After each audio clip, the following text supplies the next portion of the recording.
Hey everyone, before this episode starts, before we start listening to the 50th show of I Was a Teenage Film Snob, I want to make a quick announcement, and that is that merchandise is available right now.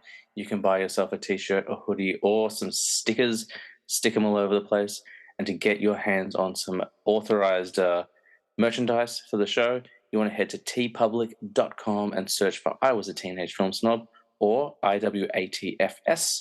And if that doesn't work, the link is in my show bio. It's in the episode description. It's all over the Instagram page. There's no way you won't be able to find this merchandise if you want to get your hands on and represent the show. So with that in mind, I will now let the show proper begin. This week's episode of I Was a Teenage Film Snob is not brought to you by a sponsor, as always.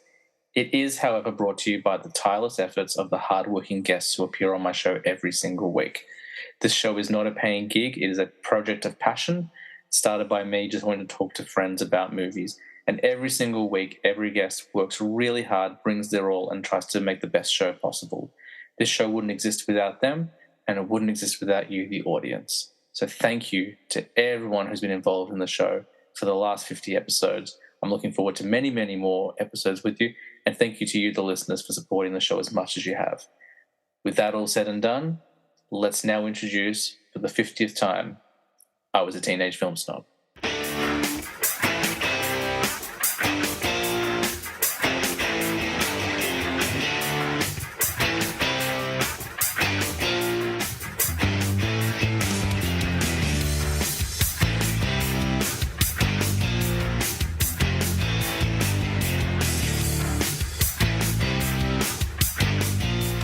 Welcome to I Was a Teenage Film Snob. I'm James Chalmers, your friendly neighborhood film snob, and this is a landmark event. It's a very special episode. After more than a year, we finally crawled across the finish line to episode 50. And to mark the occasion, we couldn't just do the normal old thing. I mean, yeah, we are going to do a list. I'm not that inventive. But we're going to do a much larger celebration. And to celebrate 50, the topic is bigger and the guests are bigger. So for the first time ever, we're going to have a plethora of all-stars on the show. Please welcome back to the show, and all together for the first time, Andre Bulsari, Gabby Van Kylenberg, Nick Owen, Josh Sacker, and Tina Chalmers. Hello. Hi. If you guys left me with crickets, that would have been incredible. Like, he's gone insane. I contemplated it for a second. Yeah. He's just lost in a wall of Blu-rays, like shaking himself like, they're my friends. It is awesome to have so many people on the show at once. I hope our computers and internet can handle the awesomeness that is everyone at once. But how are we all doing? Very well. Very good. Very well. Very well. Wonderful to be joining you, and congratulations on the 50th episode, James. Thank you. Thank you for that. We should have like a little flutes of champagne or something. I've got cordial. Oh, that's good. I mean, I've got a big glass of water. The cordial's more my jam. Nick's got some bubbly, and I'm just drinking straight out of a soda stream bottle. Josh is drinking. Josh is fancy. Yeah. That's what he was trying to drink when I greeted him as soon as he joined the chat, and he had to stop drinking. So we're doing a list, as always, on the show, but tonight something a little bit different. We're going to do the 50 movies to watch before you die. I need to put out a disclaimer to the audience. It's not the 50, it's just 50. So if we don't include something people are expecting on there, like Psycho, which is not on the list, it's cool. There'll be other opportunities to do another 50 down the track. We might even do 100 one day. But to get started, we all pulled together. We all just contributed films that we liked. There was no criteria for this. There was no voting. I just said to everyone, pick some movies you like. We'll whack them in. There's bound to be some double ups, and we'll talk about 50 great movies. Did you want to say something? No. Oh, because you're leaning close to me and you're going... I was yawning. I'm bored already, James. No, just kidding. I was originally going to do the Whose Line Is It Anyway intro and but I was like, every time I try to commit to a bit, I end up laughing at my own joke, and no one else finds it funny. Every time I try committing to a bit, I just find myself so funny. It's not even that. Like, I even did it on Gabby's most recent episode. Yeah. I went and said Gabby New Year, and I couldn't get through it. And that's a pretty good one. I like Gabby New Year. Gabby New Year is good. One person liked it, and it wasn't until today that someone liked it. Yeah. It was you. What were you going to say, sorry? I wasn't going to say anything. I was yawning. No, because you were going What do you want to say, Tina? What was I going to say? Tina? I was going to say I'm so excited to be here. tonight. Thank you for inviting me. I don't know if you're being serious or not. I'm not being serious. I was yawning. This is making for great podcast listening. The thing that people like most about the show is the banter that I have between each of my guests. That's good. The banter I have with Nick is very constructive and very, very brotherly. The banter I have with Josh is generally about making fun of some of his movie choices. The banter that you and I have is you telling me off. Yeah, that's right. And the banter that Gabby and I have is just, saying how much I respect her 20 times in an episode. Well, How come you never say you respect us? Well, I can go two ways about it. Either it doesn't need to be said, or I'll just let the other one hang. Does anyone have anything they want to say to mark the occasion? Anything they want to bring up before we jump into this plethora of films? Second use of plethora, by the way. I don't know. Oh, that's... I was just going to say, it's a really big achievement. 50, that's great. Yes, it is. Yeah. It's been very exciting. And you crossed your achievement of over 400 followers on Instagram as well. I mean, Congrats. I'm also very close to 450. Like the other morning I was at 430. I'm like, but let's try and get to 450 by the end of the weekend, and we're very close. So it's very exciting. Nice. Means ultimately nothing, but I'm digging the people that digging the posts and the show and stuff. And I think the connections you've made through 50 episodes and 12 months is pretty impressive as well. Yeah, absolutely. You've obviously started connecting with some people overseas and appearing on their podcast and having them come on yours. Yeah, I remember when you first got in contact with Tyler and Harley, you were over the moon excited.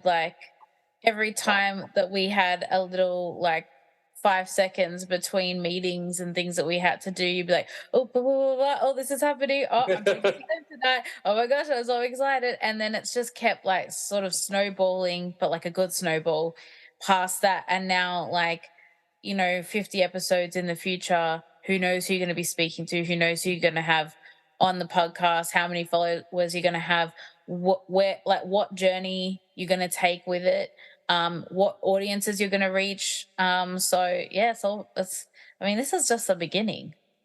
It's all very exciting, and I was talking about this on the 1 year anniversary. Thank you for those kind words, by the way.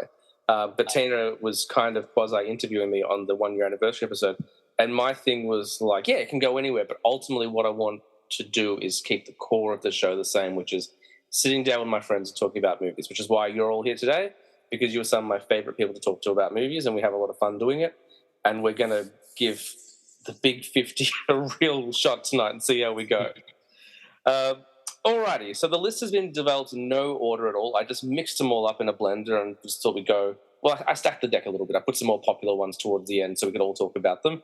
But we're going to rattle through them, and anyone who hasn't seen a film, that's cool, doesn't have to contribute because you haven't seen it, that's fine. And we're just going to work through them all one by one and have a bit of fun with it. So, 50 movies to watch before you die. Number 50, I believe, was contributed by Andre, and it is the movie Shrek. Please tell me everyone here has seen Shrek. Everyone has seen Shrek. The last time I think I've only seen Shrek maybe 2 or 3 times. I think the last time was almost 15 years ago. A really long time ago. I would say I haven't seen Shrek in about 15 years as well, but I do have a story, because I always have a story. We rented Shrek from the video store, and the VHS tape broke. So we had to pay for it to be repaired, and they were like, look, we can't rent this, so just keep Shrek. So I've seen Shrek so many times, 20, 30 times probably easily. Yeah. Maybe almost as many times as Clerks. Oh, my God. I always forget how stacked the cast is of Shrek. Solid. I've got my trusty IMDb here, and I always just forget that it's Cameron Diaz in it. Oh, yeah. I had forgotten that. I obviously know John Lithgow and Mike Myers. By the way, and Eddie Murphy. And Eddie Murphy. John Lithgow's character also been the best dirty joke fitting into a child's movie ever, maybe. I've got a classic story for that. So I was teaching Year 7 English about, 8 or 9 years ago. And I was using Shrek as an example for fairy tales, and we were talking about fairy tales. They still do that. Yeah. And I was talking to the class, and I was like, okay, so, Lord Farquaad, what is he? And then I just stopped for a second. I went, in my head, I just went, oh, oh shit. I was like, I get it now.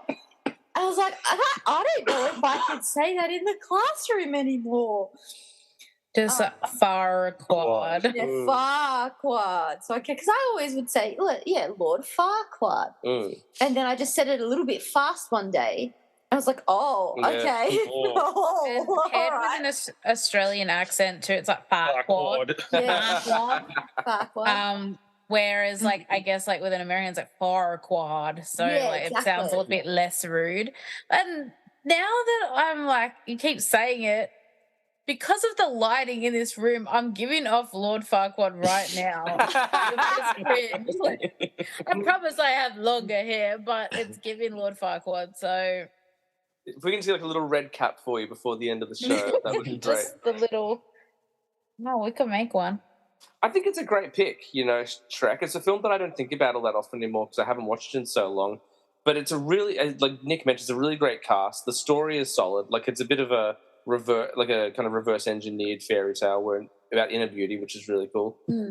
Has maybe one of the greatest opening songs to any movie, which is All Star by Smash Mouth. It's got a really good soundtrack. The whole soundtrack's really good.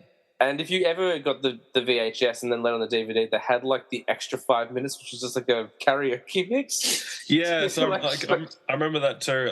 I think it was in the second one, where they had this sort of like far away idol, and you could choose who won, but if you didn't choose any particular one, Simon Cowell playing himself just kind of threw the mic away and said he won and then started singing anyway, which I thought was hilarious back in the day. How old would you have been when that one came out, Andre? 'Cause you're a little bit young. You and Gabby are a little bit younger than us. We're all old. I think it came out in 2001. Shrek is 2001. Yeah, the first one's 2001. Yeah.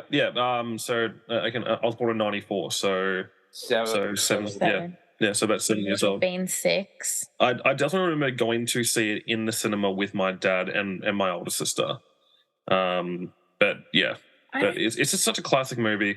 Funny gags, and the animation for back in the day. It's still it's still half decent. The film holds up. I reckon it does hold up. It still looks pretty good, and also it spawned like how many sequels? I don't know. Exactly. Well, Shrek-based films. There's a new Puss in Boots out. Yeah. That's it. It's still relevant, 22 years later. And people people quote it all the time. Yeah. There is so much, it's such a quotable movie, and you just bring it up and everyone knows what you're talking about. I feel like it's a movie that not a lot of people, it'd be a very small population of people that wouldn't have seen it. Well, my Year 7 students don't know The Simpsons, but they know Shrek. They don't know Simpsons characters. If I mention Simpsons characters, I don't know who they talk about. But you talk about Shrek and you go, oh, I remember this in Shrek. And they're like, yes, I remember Shrek. Oh, I guess probably because, everyone has streaming services now, whereas, when we were all at school, that wasn't a thing. So 6 o'clock, Simpsons is on. Most people would have it on if your parents weren't watching the news. Or, sometimes parents just wouldn't let you watch The Simpsons. Like this guy. My cousins were like that, and I had to watch it in a separate room when I stayed at their house. They were referred to as Gabby's special cousins. They had corks on the end of their forks and stuff. It is full of great gags. One of my favourite lines in it, and it's so dumb, but I thought it was so funny, was the whole Muffin Man interrogation scene. Oh, yeah. Where he just sings, "Do you know the Muffin Man?" I thought that was great. One of my favorite ones is when they arrive to the town. It's the little puppet show. Yes, and it's like, choose, watch your face. Yeah. The final thing I'll say on Shrek is: has anyone seen when people dress up, do the Shrek weddings? Yeah. Oh my god, I haven't seen that. It's very popular on TikTok. To have Shrek themed birthday parties or just random parties, and people go all out with these costumes. Obviously there's quite a lot available online for people to buy, but they look so good. And even the people who put in maybe not that much effort, so they come as like the three blind mice. Like even they look really good, and to have them like they'll set up their house looking like far, far away, and they'll have like even all their food will be like Shrek themed as well. It's so cool. But yeah, so the wedding I think might be one step too far. As the guy who made all his groomsmen wear superhero t-shirts, I have no understanding of the appeal. Yeah, that's weird.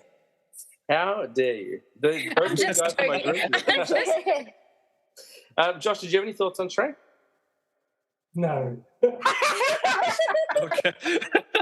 And that's why I love this show. That's excellent. Do we have any final thoughts on Shrek before we move to our next film? Shrek is love, Shrek is life. Oh, I'm familiar with that. That's upsetting. Thanks for ending on such a dark tone.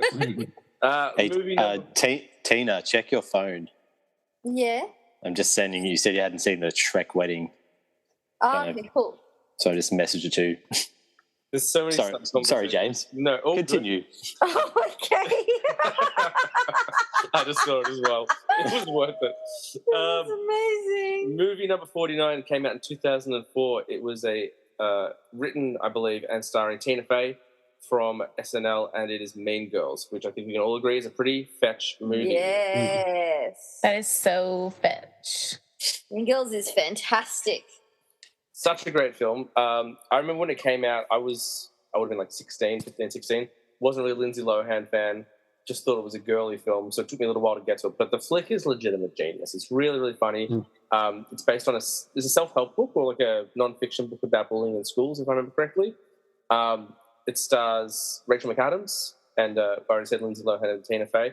I love it. I think it's brilliant. I think it's so funny. And it's another one I've seen probably 20, 30 times easily. And keen to hear other people's thoughts. This was your choice, wasn't it, Gabby? Yeah, so I can't even tell you how many times I've seen this movie. Much like Shrek, it's one of those movies that if you put on, I have to like consciously like clench my jaw so I don't quote it because I am very aware of how annoying that might be to other people unless they're also doing it.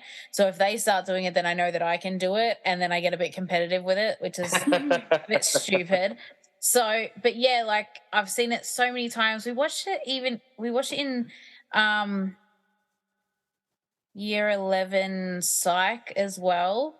When everyone was so excited to do it because I think that was just focusing on like cliques and like social stuff at school. But yeah, like I just apply it almost every single day. There's something that I can take from that movie and apply like into my daily life in terms of like how quotable it is. I really quoted it today. Yeah. And I think like yesterday as well.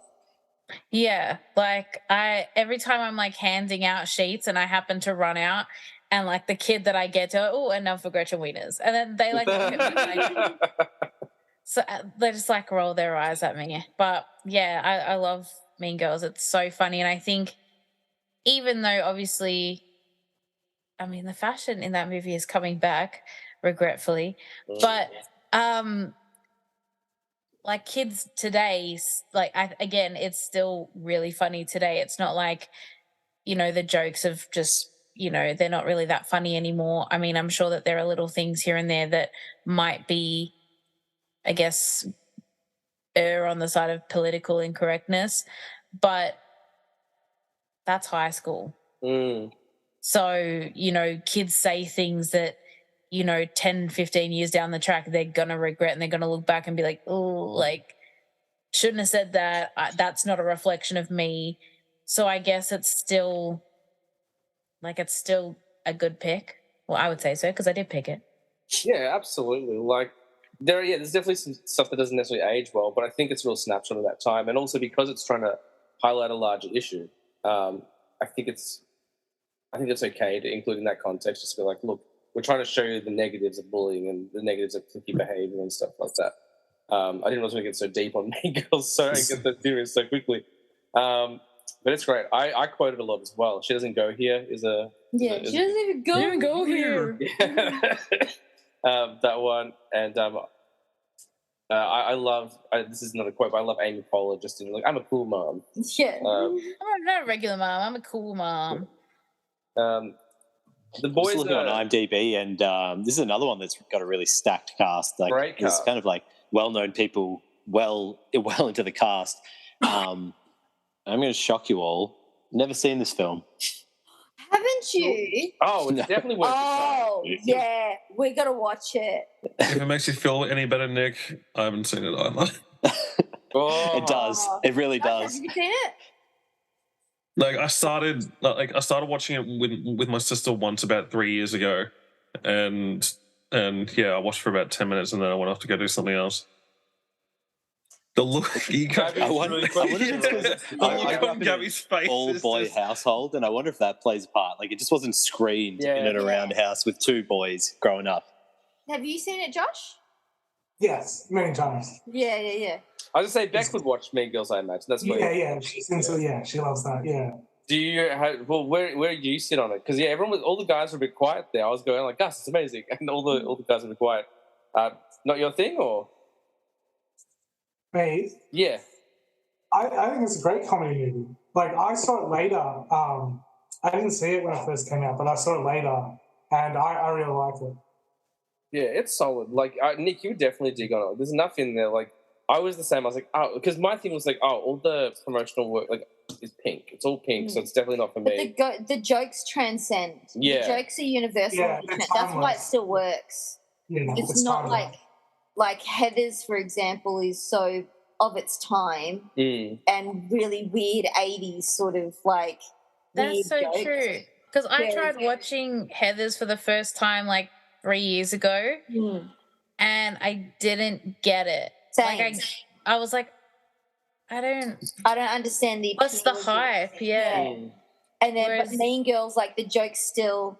The jokes transcend. Like, doesn't matter your age, doesn't matter how much time has passed. This is good. Well, this fits into the Bueller theory that I have, the Bueller effect, because we watched Ferris Bueller. Yeah, it's a theory, patent pending. It's a theory I'm working on. Because I loved Ferris Bueller when I was a kid. Thought it was great. Thought he was a hero. Like, who wouldn't love Ferris Bueller? Tina never saw it when she was a kid, and we watched it as adults, and she hated it. She was like, Ferris Bueller is obnoxious. I can't stand this kid. He's the villain of this piece. And I was like, oh, well, that makes sense because you're an adult and you never see it as a kid. I wonder whether Mean Girls, the same rules apply. Like, you're saying, oh, it transcends. No, I think no, because the difference between that and Mean Girls is that Ferris Bueller has no redemption. At the end of it, there's no, like, redeeming humility of what happened. Regina George gets hit by a bus. That's true. You know, and then she finds humility. Sorry to ruin it for you guys. And Katie, like, the movie takes a really dark turn. And that's how Regina George died. Realizes how she was a dog to her friends and so there's a whole redemption arc at the end of it. Ferris Bueller is just a jerk kid who wags school, fucks up everybody's life around him and the whole town, and then at the end of it he's like, oh, my best friend's dad's car got destroyed. Oh, well, I got the day off. Fuck you. I feel like you have some emotions about this, Tina. I hate Ferris Bueller. So this is why Tina's here, and Josh's reaction before about no. That's why Josh is here. I feel like the older you get when you watch Ferris Bueller, the more it becomes about Cameron. Like, I can relate to a guy who just is so, like, depressed. He just needs to sit around all day and, like, lay in a pool or something like that. Yeah. And it's funny, like, Ferris Bueller's not on the list, but just we're talking about it. It shouldn't be. It's one of the weirdest moments in that film, which I didn't question as a kid, and no one told me, hey, that's weird, was Ferris goes to school dressed as Sloane's father to get her out of school, and then openly makes out with her in front of a teacher. And it's never explained that the teacher knows it's Ferris. It's just a weird movie. He says, come to daddy, is what he says. Oh, he does. Oh, Jesus Christ. Yeah. If there's any more reason for me to hate this movie. Oh, my goodness, it's so funny. Any final thoughts on Mean Girls? I will say this, you know, it was funny because there's a musical version of Mean Girls that's like played on Broadway, and it's not as good as the movie. Like, the music the music's a little bit, when you first hear it, you're like, oh, is that a well-written song? I don't know. But then it gets quite poppy and you listen to it. And I was teaching my year 10s about costume, and I had a picture of the actresses from Mean Girls as a promotional picture, and I was talking about costume. I was like, put up your hand if you've seen Mean Girls. All the girls in the classroom had put their hand up, and a couple of boys did too. And I was like, what day is this? And they're like, it's Wednesday. It's October 3rd. Also, we should talk about it quickly. I don't know if anyone's seen it. I haven't, but it did spawn a sequel, which I believe is not very good. But... Oh, it's dog shit. I haven't seen the sequel. It's so bad. Do not. I think I must have gotten it on like a sleepover night while I was in high school, thinking, oh my gosh, they've done it once. Can they do it again? And they captured the magic. The answer was no, they couldn't.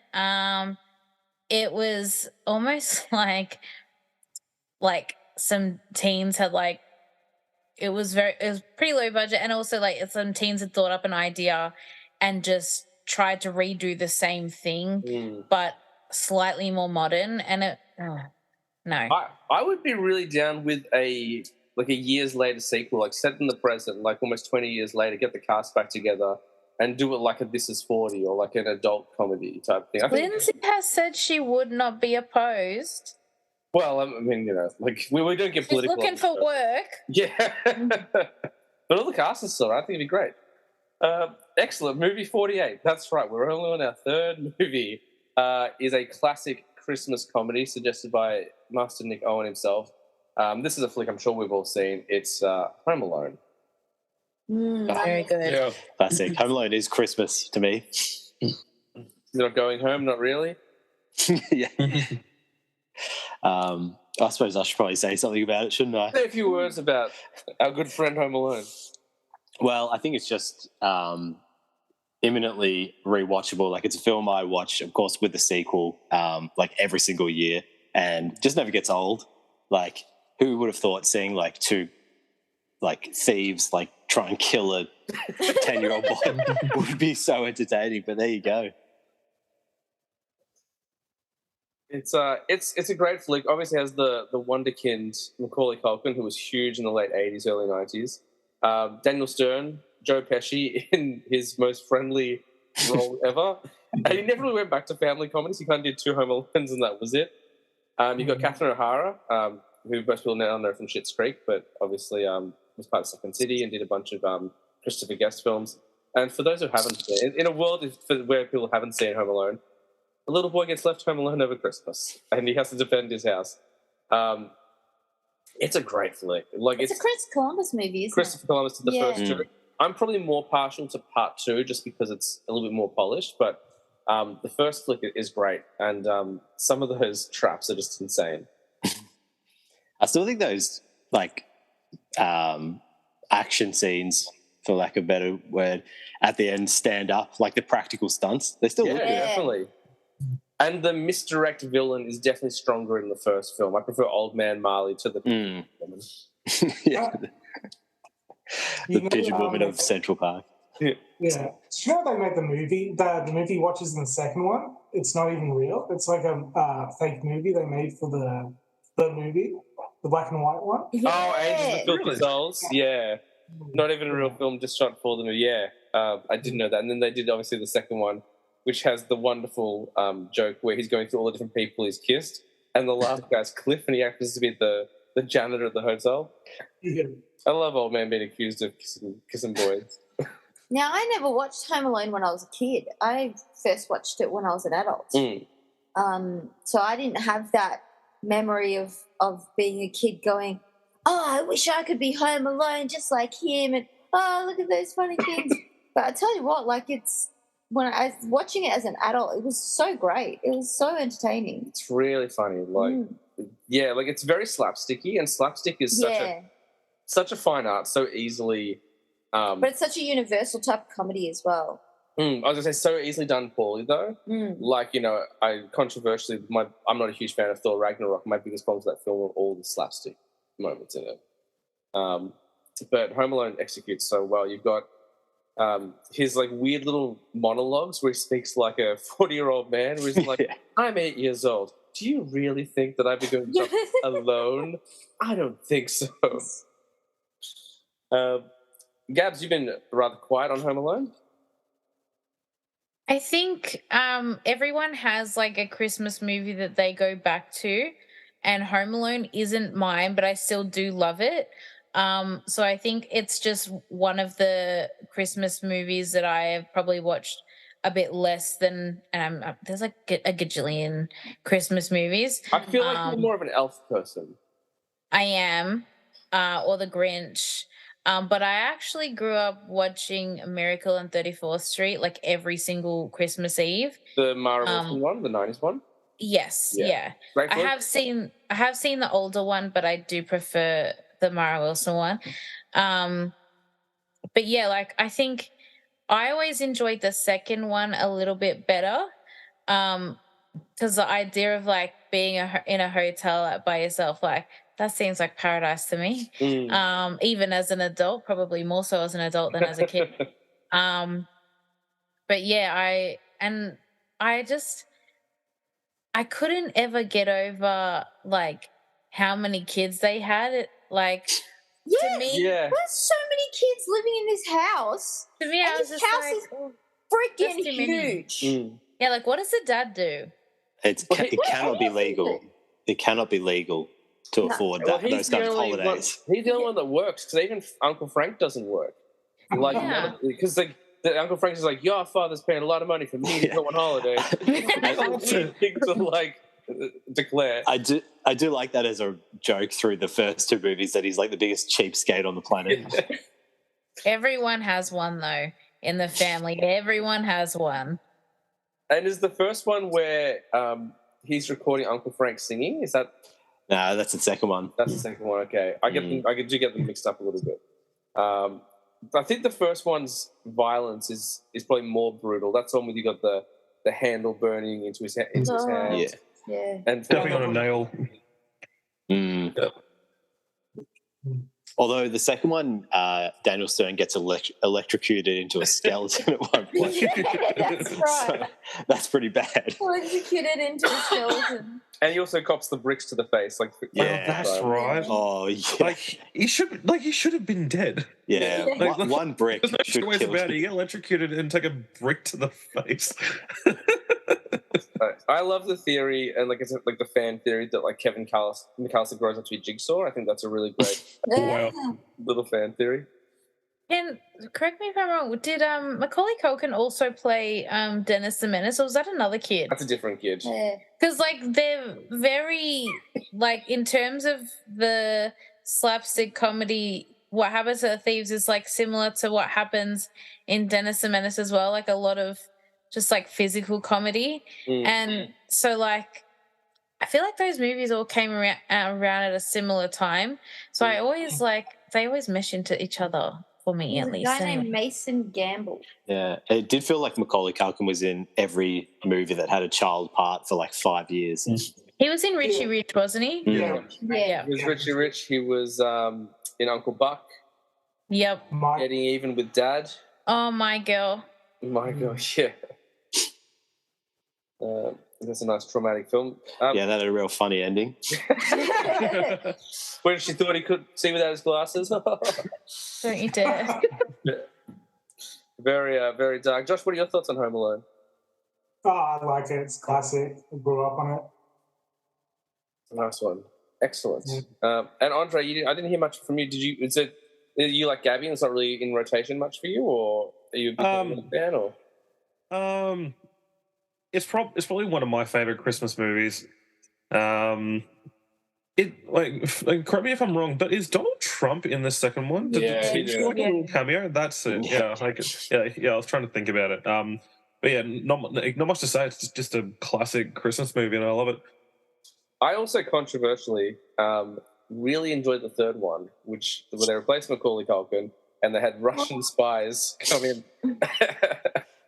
But that was a flick that was in concentration home, and that was one of the very first films of Scarlett Johansson. So go back and watch Home Alone 3. There you go. Yeah, she plays the older sister. She got like 2 lines in it. But isn't that like there's like a computer chip or something like that? Yeah, it's like a missile. It's like a Russian missile computer chip in a racing car. Sounds really grounded in reality, that one. Yeah. It's like the Nolan version of a Home Alone movie. Don't you dare. We're gonna talk some Nolan soon, but next we're gonna to a movie which I haven't seen, and Josh might have to take the lead on this one, and I'm gonna probably pronounce it wrong as well.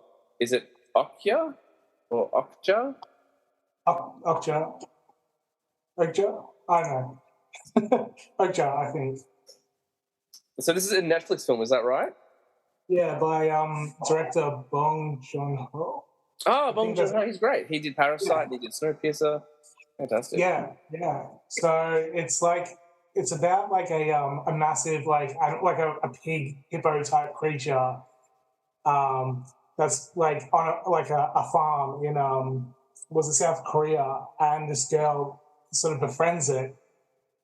And anyway, 10 years later, I think it gets discovered, or it's part of a contest, and like this company in America sort of like takes it and has like these plans for it to like, you know, be manufactured and harvest and all that sort of thing, to produce like I guess like a new meat. And she like, sorry. I didn't realize I was going into the meat direction. I thought for people to enjoy as part of their meal. Yeah, so she sort of goes on a rescue mission to save like her little companion, or big companion, I should say, to, you know, from being slaughtered. So it's like this weird sort of dark comedy sci-fi movie. Wow. And yeah, it just tackles like, you know, overconsumption, capitalism, that sort of thing. And there's like, it's got a cool cast, and yeah, just really surprising sort of movie that Is sort it of deals with Tilda Swinton one? Is Tilda Swinton in this one? Yeah.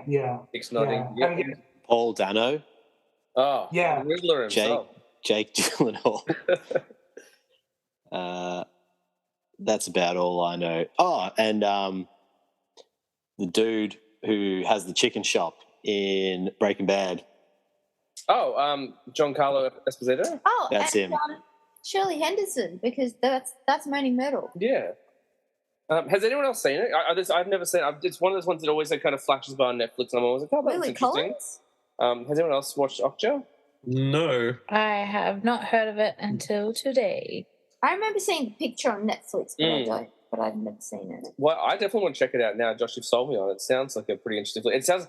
It very much sounds like a you film, which is good as well. Like, because a recommendation from you in this kind of genre is definitely all I need to hear. So I'm sure it's a worthy addition to the 50, and I can't wait to check it out. But is there anything else you want to say about the movie before we move on to the next one? I just want to give it its due. I think it's just what its commentary is like really well done. I think on like its subject matter, and it's a really like there's some cool action sequences, and it just surprises you with what it does with its subject matter. Cool. He's a fantastic director. Like, I'll watch anything that guy makes. He's just full of great ideas. So it's probably going to be a winner, which is excellent. Alrighty, we'll move on to Tina's first movie. It's a classic 90s film. Good old Tom Hanks in maybe his prime decade. Forrest Gump. Yeah. Forrest Gump. I kind of like, it's not necessarily one of my favorite movies, but I feel like it's a movie that you should watch before you die. Yeah. Because it's so encompassing of all like history. It's such on a it's not really a grand scale, but it's a very long movie. So yeah, it's very much like a long marathon. It's because he's all that running. Yeah. It's like a timeline film. Yeah. So it covers like 20 or 30 years, doesn't it? Yeah, I think so. Well, it starts. The earliest event is obviously young Forrest teaching Elvis how to dance, and so that would be 50. I imagine. Yeah, and then he's in the Vietnam War, right? Yeah. So it must cap out I reckon it might come out even close to the 90s. I mean, it must be. Yeah, it does. It sort of ends around there because that's when he's sitting at the bus stop. Yeah. And that's all the flashes to present times at the bus stop because he's taking the box of chocolates, box of chocolate, to Jenny. Yeah, spoilers. Really sad ending where he's going. Jenny. You ain't got no legs, Lieutenant Dave. Yes, I know that. Is it sad or is it like... Isn't he going to the grave? No, she goes to meet Is he? He meets the son. He's the son. Isn't he Forrest, meeting Forrest Jr.? Oh, Yeah. it's been 20 years since I've seen Forrest Gump, so It's a really good movie, but yeah, the ending is sad. It's the first movie that ever made me cry. I know that. That was the first movie. Because when you find out that Jenny's dead, like that was pretty full on for my 7-year-old heart. It's such a great soundtrack. Great, yes. Fantastic soundtrack. I would say top 5 soundtracks of all time. Yeah. Like really great, like classic rock, some really good old 50s and 60s jams, some cool just by spanning so much time you get the best of everything. You get Dylan, you get Elvis, you get Mamas and Papas, like you get so much stuff. Very good Tom Hanks era. I'm pretty sure he won an Oscar for Philadelphia, then the next year he won an Oscar for Forrest Gump. Back to back. Like peak performance of Tom Hanks. Yeah. And just like the jokes are really funny, like, what do you have to say, sir? I gotta pay. And just like all the little narration jokes because he doesn't understand like the social context and stuff like that. That's all I have to say about that. Yeah. Sorry, I was going to say, I saw recently that in the scene where he's like doing the table tennis, because the coach said like don't take your eye off the ball, the whole scene he's not blinking because he was told specifically not to take his eye off the ball, so he's like this the whole time. Yeah, I didn't know that. There's some trivia for you. Yeah, I think it's just one of those movies where it's such a unique story. That's it's not based on a book, it's not based on like a real person or anything like that. It's literally just a story that somebody developed and created, and I think the way the story is written is really unique and interesting. And it's a bloody long movie, but I tell you what, you're engaged the whole way through. I bet it's not as long as you think it is. I think it's like 3 hours. I bet it's like 2.5. Well, because it would always be on TV. Yeah, which makes it 4 hours in between. Makes it's a long ride. Like it's not fast paced by any stretch of the imagination. No, that's right. Like you said, Tina, it keeps you engaged because it's such a compelling tale. Like you just want to know what happens next. No, and like what adventure is he going on next? Who's he gonna meet? Like, what's going on? Yeah. It might sound blasphemous, but I feel like it's one of those few classic 2 hours and 22 minutes. There you go. That's pretty long. Yeah. I feel like this is the kind of film you could get away with remaking today.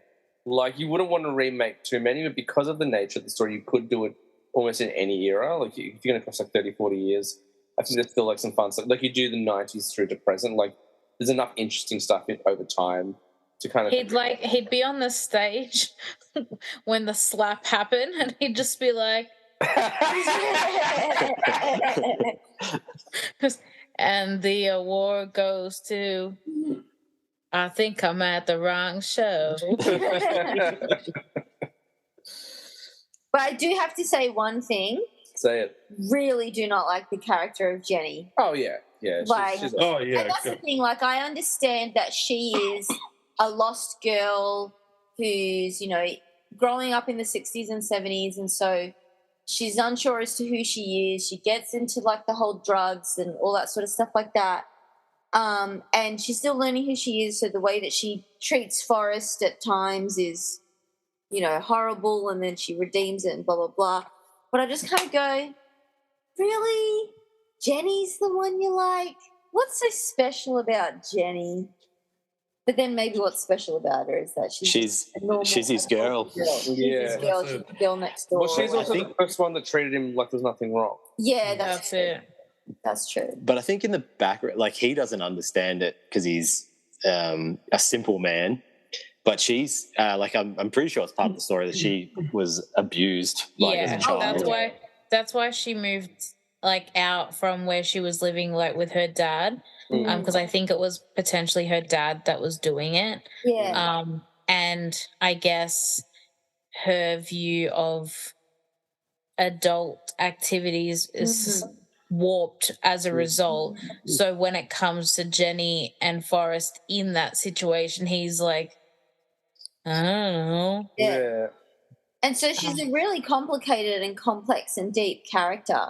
But sometimes I feel like you're only, I don't know, sometimes the way she sort of presents it is like you just got to read the subtext more. You got to read the subtext more, sort of thing. But I also think that, like, especially because of the time that's set, she doesn't really understand. Like, she thinks she understands what's going on with Forrest, but I don't think she really fully appreciates it either. Yeah, good flick. Like, I haven't watched it in a long time. Definitely one that I think most people should see if they haven't seen. Just as it's a big movie to tick off your list. Yeah, no, definitely. I don't know if Josh is here, if he stepped away for a second. I was going to ask Josh how he felt about Forrest Gump, but he might have stepped out of the room. No. I'll be back in one sec. No, all good. No worries at all. He's got to get his box of chocolates.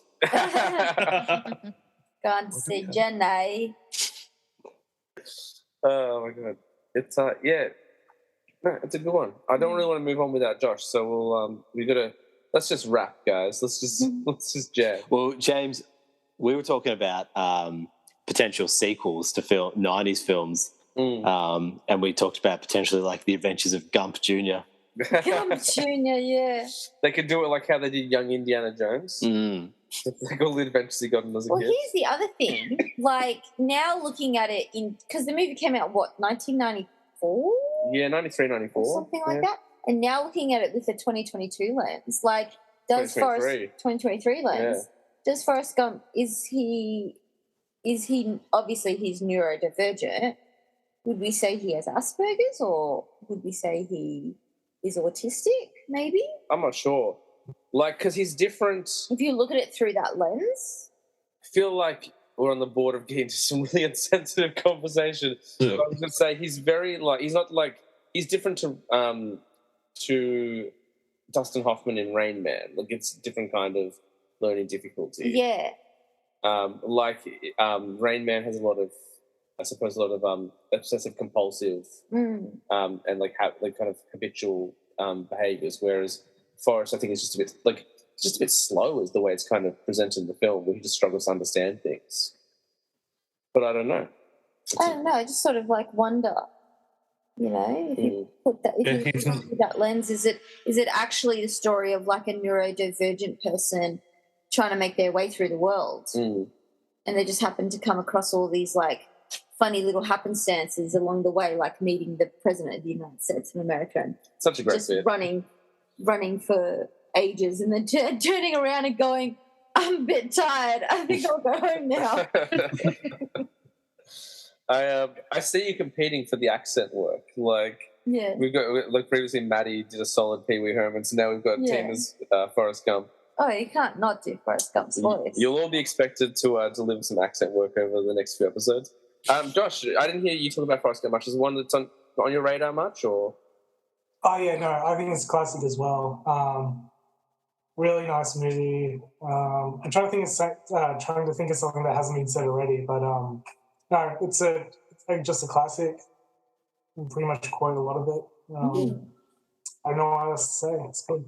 I always think of the smiley face, like when he wipes his face on the T-shirt and it prints out the smiley, and the guy gets the idea for the smiley face shirt. And I always think about Bubba just like going through all the different kinds of shrimp. Yeah, it's like bucketing down with rain, and he's still listing shrimp. I hadn't seen the movie until I was about 20 or so, and when I was really young, my next door neighbors, like, we were friends with them, and they went to the US, and they brought me back like Bubba Gump shrimp merchandise, because I like James got that too. There.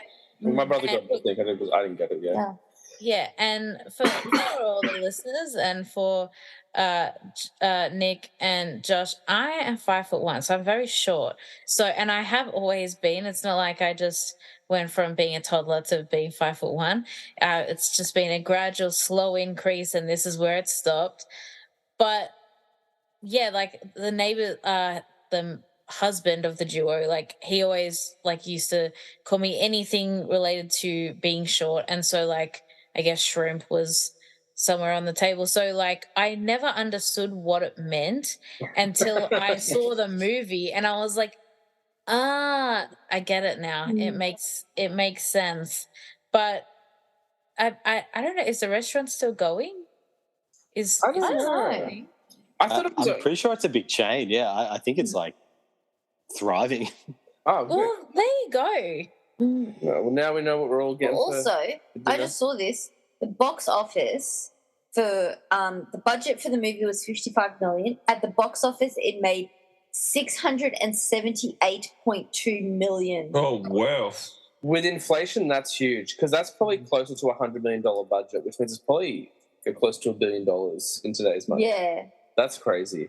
But take that, Avatar. I have one little factoid about Forrest Gump, and this might explain why. I studied in media when I was in year 10, and apparently a large portion of the North American audience believed it was based on a true story.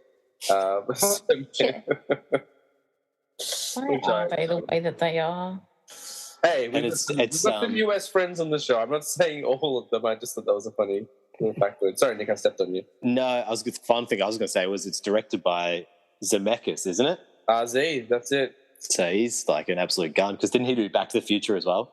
He sure did. We might even talk about Zemeckis a bit later. We might talk about a couple of directors again, including Columbus. There's another Columbus from one here as well, I reckon.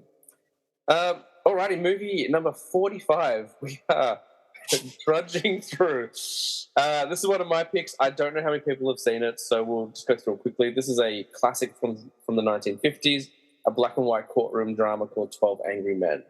For those who haven't seen it, basically a young man is put on trial for murder, and the film pretty much takes place in one room. It's the jury, and they're trying to figure out whether he's guilty or not. 11 of the 12 jurors believe he is, and the 12th one is basically saying, but what if?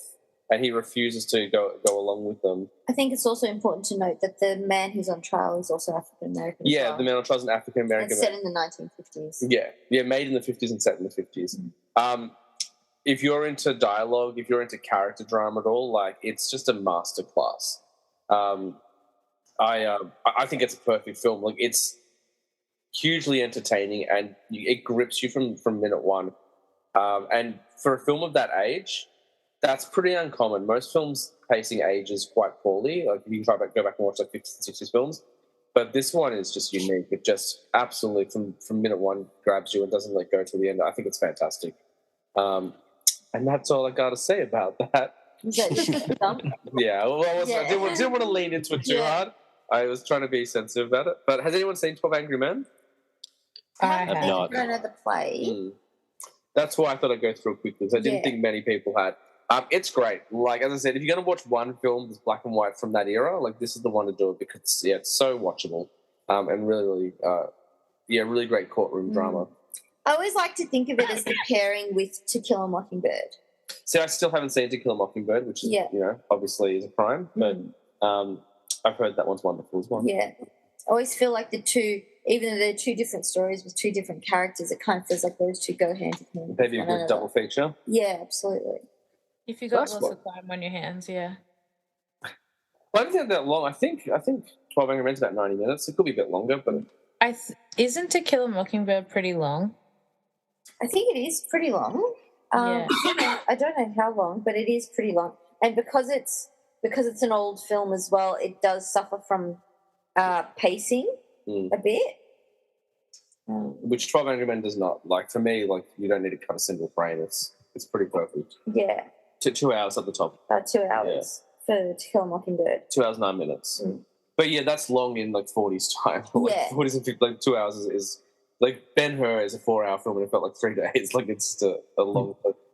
12 Angry Men comes in at a snappy 1 hour 36. Yeah, there you go. Yeah, it's an easy watch and so good. Alrighty, let's go to something a little bit more modern. This is the next pick from Andre. It's a 2015 film, I want to say, and it's brilliant. It's Mad Max Fury Road. Oh yeah. What a choice. Such a good... It's probably... It would have to be my favourite action film of all time. Wow.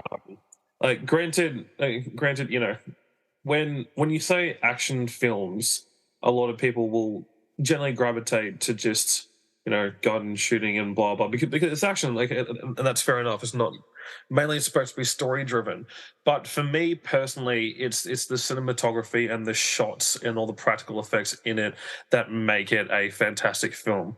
Like, I've watched it that many times, and every time I just get encapsulated by how beautiful it looks. Yeah, It's just fantastic, and a little a little fun fact. When the War Dogs make their praying sign like this, they're actually doing a V8 engine. Oh, that's cool. Yeah, when they cross their fingers together like that. Ah, that's really cool. Wait, what was it? Sorry, I missed it. So when the War Dogs do their praying sign, like when they cross their fingers, they're actually making a V8 engine. Oh, that's what a V8 engine. That's what I missed. That's very cool. Yeah, yeah, the George Miller thing. So yeah. The story itself, in my opinion, is look, it's kind of meh. But the journey through it, the adventure of it, the lore of the world they build, again, the background, it's just great. It's such a ride. It'll keep you on the edge of your seat. I love it.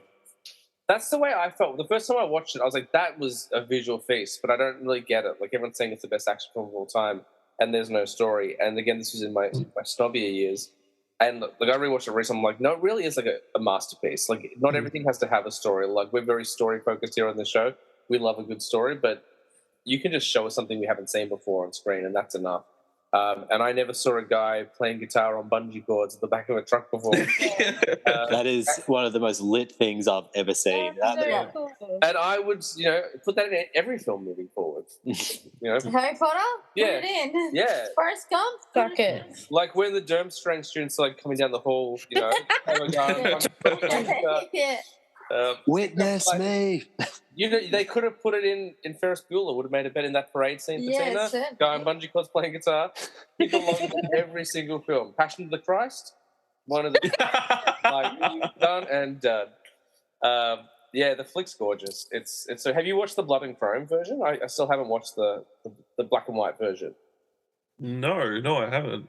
Oh, they definitely released it in black and white as well. It was like during that time between 2014 and 2018, every film got a black and white release, and Fury Road was one, and Logan was one as well.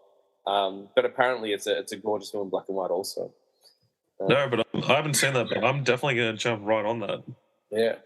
Anyone else have any thoughts on Fury Road? It's a great flick. Classic. I think it's a modern classic. Yeah. Good remake. Great action scenes. I dig that there's not much story because I don't know, it's like a visual storytelling, and barely anyone speaks in it as well, which is sort of cool. I just think it's sort of unique in its own, and it sort of just works. It just looks like on TV talking. Sorry? Sorry, I cut you off there.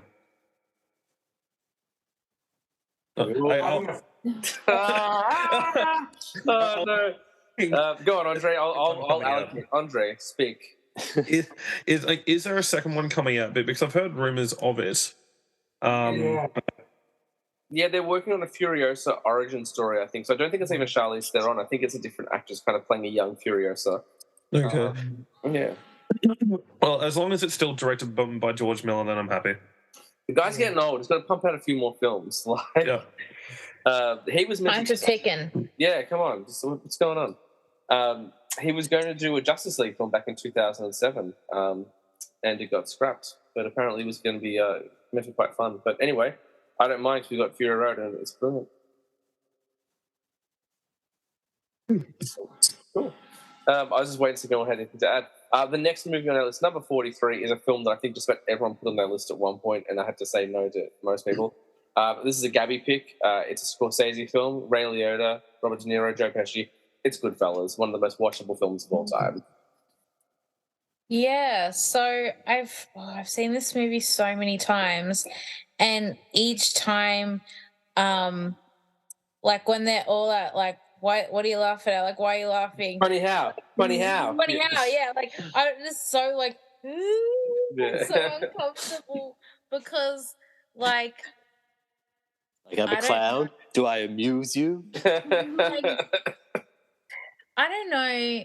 Tina, maybe you'll be able to relate. I'm not sure, but some like when men speak like that in an aggressive tone, even though I'm quite outspoken and I'm quite like I would say I'm extroverted, when they speak to me like that or I can hear it, immediately I'm like because I don't know how you're going to react. And his character is so unpredictable in terms of how explosive he is. You're like, oh my God, is this going to be like, is he just going to like shoot someone? He's going to pop up on someone, he's going to stab someone. Yeah. I don't know, please. And I hate conflict. So I'm always like, no, just be like, hee hee, it's a joke. But just the sort of the story that you follow, you know, the rise and then obviously the imminent fall, and you're just along for the entire journey. And I don't know, I always find myself wanting there to be a happy ending and them to be like, oh, well, it was okay in the end. Even though like it doesn't always end up that way. But yeah, it's just an iconic movie. I like, you know, mob stories. I think they're really, really interesting. Especially because I feel like even though obviously I mean, I don't know too much about the current state of the mobs in America, but I feel like the big like mob families and things like that, it's still somewhat like it doesn't feel like that long ago. Like if you look up you know, information about the mob and you know what really went down, who the big families were, it seems almost still relevant. Yeah, it's only probably like maybe 2 generations ago or something. Right, so it's not so far removed. It's similar to when, I mean, the American mob, and then when you think about like the gangland wars in Australia, obviously it's not at all the same thing. But I only watched Underbelly, like the whole thing for the first time during lockdown, and I was like, oh my gosh, like that was only that's not even that long ago. That's only like 15 years ago. It's really recent history. Yeah. Right. So like, you know, all this sort of stuff seems like, oh, this is like when my parents were young, or like my grandparents were in their 20s. Like this is still a thing. So it still doesn't feel like, oh, that's so far from reality that I could never imagine stuff like that happening. And because, you know, as the story progresses, more themes keep coming up that, you know, you're familiar with. You're like, oh wow, okay, so this is real, and you can see just how easy a person in his position like would be to fall into that and aspire to be that, because it's world. That's it. It's the glamour. You only see, like, he only sees all the good stuff when he's on the outside, and then when he's on the inside, you're already in. You can't get out now, unless you want to get. So like, yeah. Yeah, and I feel like the way the film's made, like when you watch it, it feels like that too. Like you're drawn in immediately by Ray Liotta's narration. He's like, ever since I was a kid, I wanted to be a gangster, and it seems really glamorous. Yeah, and then it just turns into this like coke-fueled nightmare. Just like nightmare towards the end. Is it Joe Pesci at his most loose cannon? Like, is it? I think so. Like, yeah, it's that in Casino, but yeah. I don't know if I've seen Casino. No, we have. We watched it. Okay. Yeah, he makes a sticky end in that flick. But yeah, like, he really steals every scene he's in, Pesci. Like, that funny house scene, like, is just tattooed on my brain. And he just seems to, like, get a kick out of violence. Like, old Christopher Moltisanti from Sopranos gets his foot, like, his toe blown off, and Pesci just thinks it's a grand old time. And true Scorsese fashion, great soundtrack, great use of the song Layla, and was expertly parodied in Community, if anyone watched that. But it's a watchable flick. Like, for a 2.5 hour drama about gangsters, like, you can just start it again and again straight away. It's watchable. Gabby, this was one I had to take off my list because I was late getting it in. Yeah, the later it got in the week, I was like, I know if I don't say it, someone else is going to say it, so I have to say it first. And I think I did it like just as the bell went, I'm kicking kids out of the class. And I'm like, and because like, they'd been doing something that didn't require me to be like on top of them, watching them do everything. So I was just like looking up a few movies that I know that like I really like and that I can, put on. I mean, I don't think I could watch this at any point in the year, but I know I can put it on and I won't want to pause it or walk away from it. And this is what Gabby watches instead of Home Alone each year. She's like, yeah, this is my Merry Christmas. But yeah, so I was like, yeah, look, I would be flabbergasted if it didn't come up. So I'm like, I'm going to put it in so no one else can get it because that means I don't have to work really hard to find something else. That was the thing. Like everyone was like, oh, but I want the thing. It's like, no, it's a pool. Like we all get to talk about it. Yeah, that's it. Josh, I'd love to hear your thoughts. We don't really talk gangster films, you and I, ever, but I imagine you've seen Goodfellas. I can't remember it. It's been so long. Yeah, that's pretty much it. Oh, it's on my rewatch list.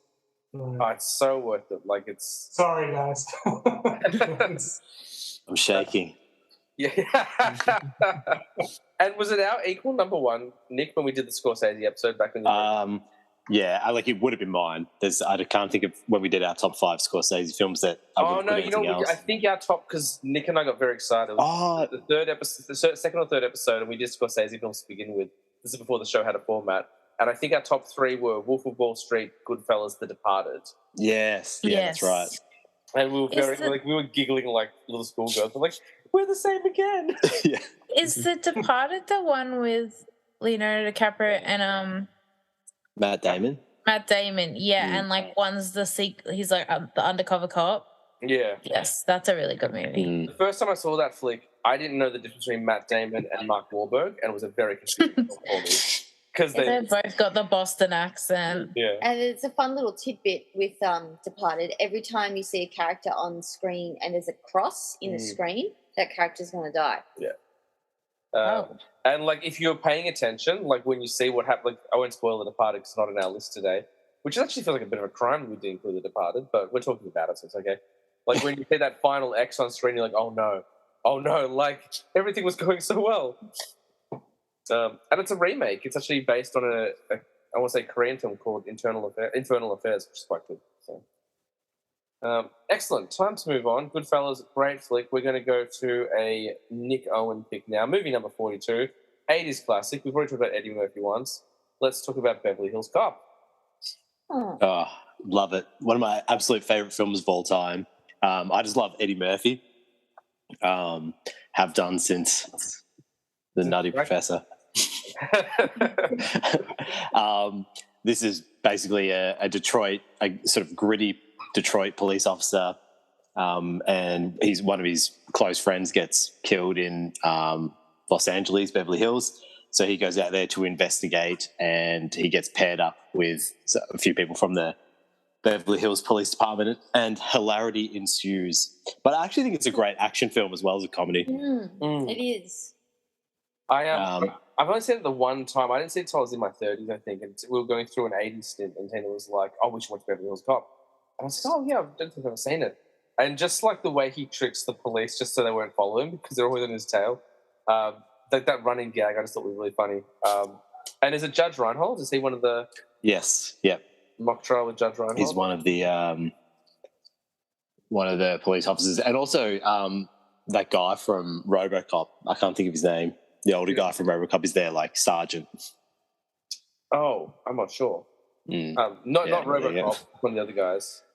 No, yeah. Yeah, no worries. Not RoboCop. He's not in Beverly Hills. No. But would be cool if you made Beverly Hills Cop. No.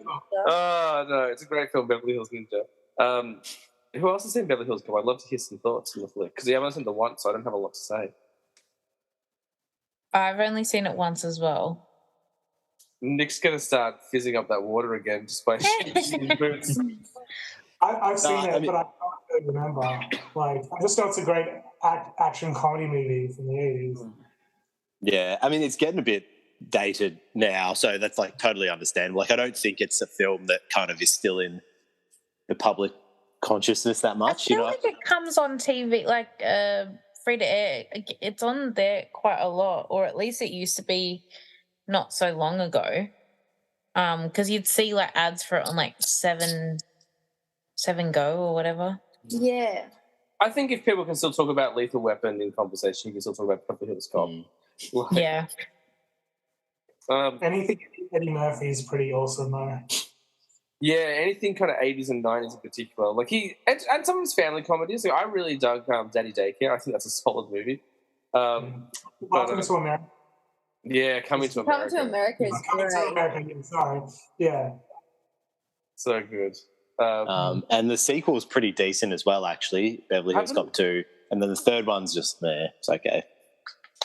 For some reason, I thought you about the sequel to Coming to America, and I was like, I haven't seen that yet. But you were definitely talking about Beverly Hills Cop.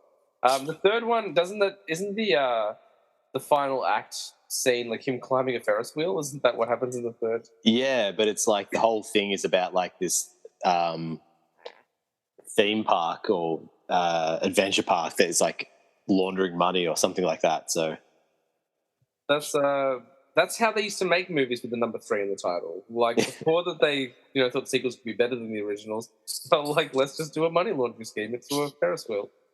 Nice one. Well, let's jump on to our next movie number 41. We're almost 10 through, guys. 40 to go. This is a Josh pick. It is a sci-fi film from the last few years with Amy Adams and I think Jeremy Renner, if I remember correctly. Arrival, a Denis Villeneuve film. Such a good movie. I support this. I was talking to Nick the other night, and Nick was like, Josh has picked some real classic films, so this is an impressive pick for a lot of people. Yeah. It's a weird movie because, like, I mean, my list isn't necessarily like my all-time favorites, but I think they're like movies that I like that I think other people should watch. And Arrival's a weirdly emotional movie. Yeah. Like it uses time as well, really great. Like you just don't know where like her like personal events are happening, but they still work. It always sort of hits you like, yeah, it's like it hits in different ways, and I really like the way they did the aliens and the communication. Just trying to think what else happened. Just her story unfolding, like, and how they go through, like, how they sort of like talk about language and time. I just think it's a really great take on aliens. Really cool sort of sci-fi. Yeah. It's a visually gorgeous film. It's a strangely romantic film. Like I didn't expect that going into that movie to have kind of that love story and what happens to that relationship and kind of how it's all revealed. I was just not expecting that from a science fiction film about alien translations. Like it just and like I mean, this one's certainly a surprise one. Like it definitely made me cry. Like I'm a big movie crier, but yeah, it's a really beautiful film. I agree. It's visually stunning. Like those, I just like always remember it. Like the images of her talking to the aliens. I don't know whatever that big screen thing is. Yeah, like coffee, the coffee mug stains. Yeah. Yeah. I just think they did a really good job with like with the language. It doesn't feel like tacky or half thought. It's like really goes in depth with how someone like would deal with an alien encounter. It's very believable. Yeah. That's it. Like the aspect of like they can only translate if everyone on Earth works together. Like, and I think that's the main message of of the movie. Like, even though we're divided by countries, like we're all on one planet. Like we're all one race. I thought it was really interesting that that the belches that the heptapods make, they're just heavily pitched didgeridoo sounds. Oh, really? That's awesome. Yeah, that's cool. Yeah. This is why you have an Andre on the show, because he's going to drop some sick facts. Hello. It's really funny because when Josh's list came in, I was like, oh, like, look, these are them. And he's like, oh, because he wanted to pick them. Oh, I'm sorry. And actually, Andre showed me Arrival as well. So you're right. Like it might not be your favorite movie ever, but it is a movie that, you know, it's cool to watch with someone else and like see what they pick up and see how someone else reacts to how the story is playing out. And I sometimes feel the need to verbalize every thought in my brain. And so I was trying to work it out, but I'm doing it out loud. And I was like, but wait, hang on a second. But she was just, and then, wait, what? But why is she, and then at the end, I had to explain it out loud to Andre, sort of correct me where I've obviously missed something because I'm confused. And I'd always like, I don't know, sci-fi movies, especially ones about aliens, I always approach with caution because they err on the side of horror sometimes because I'm scared that I have a fear of the unknown. So I'm like, oh, I don't know. And so I'd stayed away from it because I'm like, oh, like this could happen. I don't know. Like it seems somewhat realistic. And so I was like, nah, not for me. And then after watching, I was like, that was actually really good. Like it wasn't an easy watch, just something that you just chuck on because you have to pay attention. But I appreciate it, and it's right. And you guys are right; like it was visually stunning, and the story was beautiful. Yeah, top pick. Yeah, good pick, Josh. Yeah, I'm glad we could get a Denis Villeneuve film in because I think he's probably like the best person making films today, I reckon. Yeah, you can definitely see how that guy got Blade Runner and Dune just by watching that flick. Like, there's such attention to detail into the craft of it all. Has anyone not seen it? I haven't seen it. All right, we got a movie to watch. But I was just looking on their IMDb through the pictures, and I can see what you mean by like visually stunning. Like all the photographs look gorgeous. It's great. All right, let's move on to a film Tina can talk about. It's a Tina pick. It's a 2001 Christopher Columbus film. It's starring a friend of the show, Danny Rads himself, Harry Potter and the Philosopher's Stone, which I think we've all seen. Yeah. Yay! Yeah. How can it not be on the list? We had to get a Potter on there. Yeah, you had to get a Potter on there. And I just had to go with the first Potter because I think the first Potter encapsulates the world the best.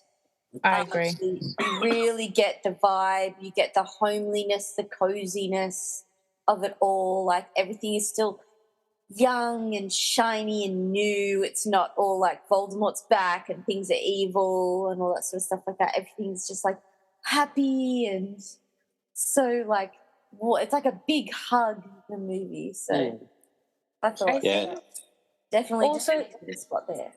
Even though like I watched it obviously as a kid, I was like 6 or so when it came out.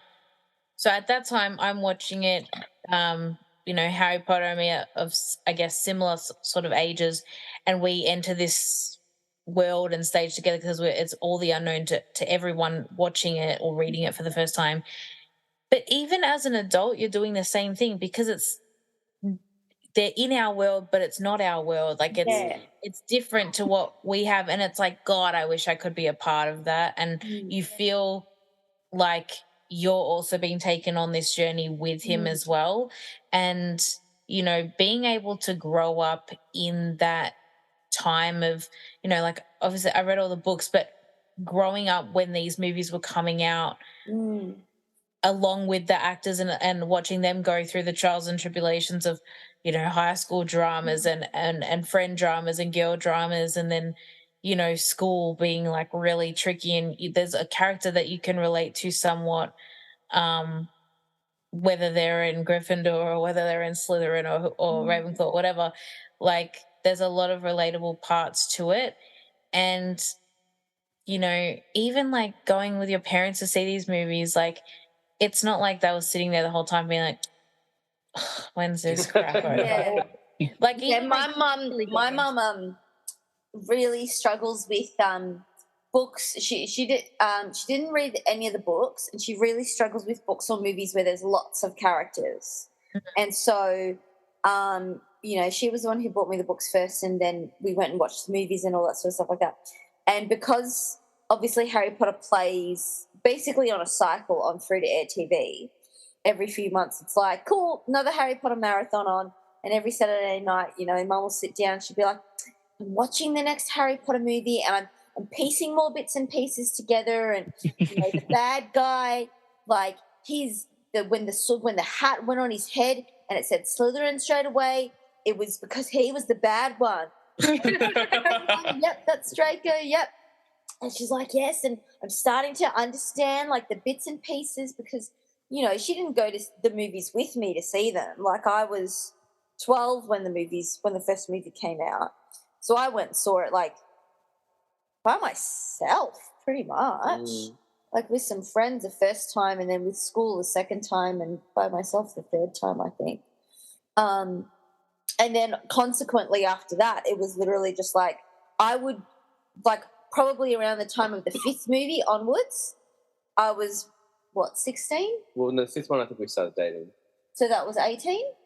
Yeah, so I'd literally be like, my dad's at home. I'd go, okay, I got nothing to do. I'd write him a note. I'd go, I want to see Harry Potter. And I'd just walk to the cinemas, watch Harry Potter by myself, walk home. And then the next day I was like, I got nothing to do. All right, I'll go see Harry Potter. I'll write him another note. Gotta go see Harry Potter. They're so rewatchable. And, like, Andre and I, we went and saw the Deathly Hallows Part 1 live in concert with the MSO last year, and it was brilliant. Fantastic. We did Prisoner of Azkaban. Yeah, we did Azkaban. Yeah. Oh, really? Nice. Yeah. Like, so it was great because it's like bum bum bum bum bum bum ba-da-da. Yeah. I just have to have that kid talk about catching smoke in his bare hands. But yeah, like it was perfect, and like I didn't think I could love the films more, but with the live like orchestra, I was like, oh my gosh, I'm feeling it that much more. And obviously at the end of Deathly Hallows Part 1, it is so sad, and I started crying. And I'm like, I know what's gonna happen. I've seen it a gajillion times, and so like we're seeing Part 2 on the 1st of April, so I'm so keen, and I'm getting my friend to make us like house scarves. Andre didn't believe that he was a Hufflepuff. He's like, no, I'm not. And then I made him take the Pottermore quiz like while we were out at Holy Moly. And he is one. So I'm right. I'm not a fucking Hufflepuff. I'm not. And I guess it would come to no surprise to anyone that I'm a Ravenclaw because I'm always right.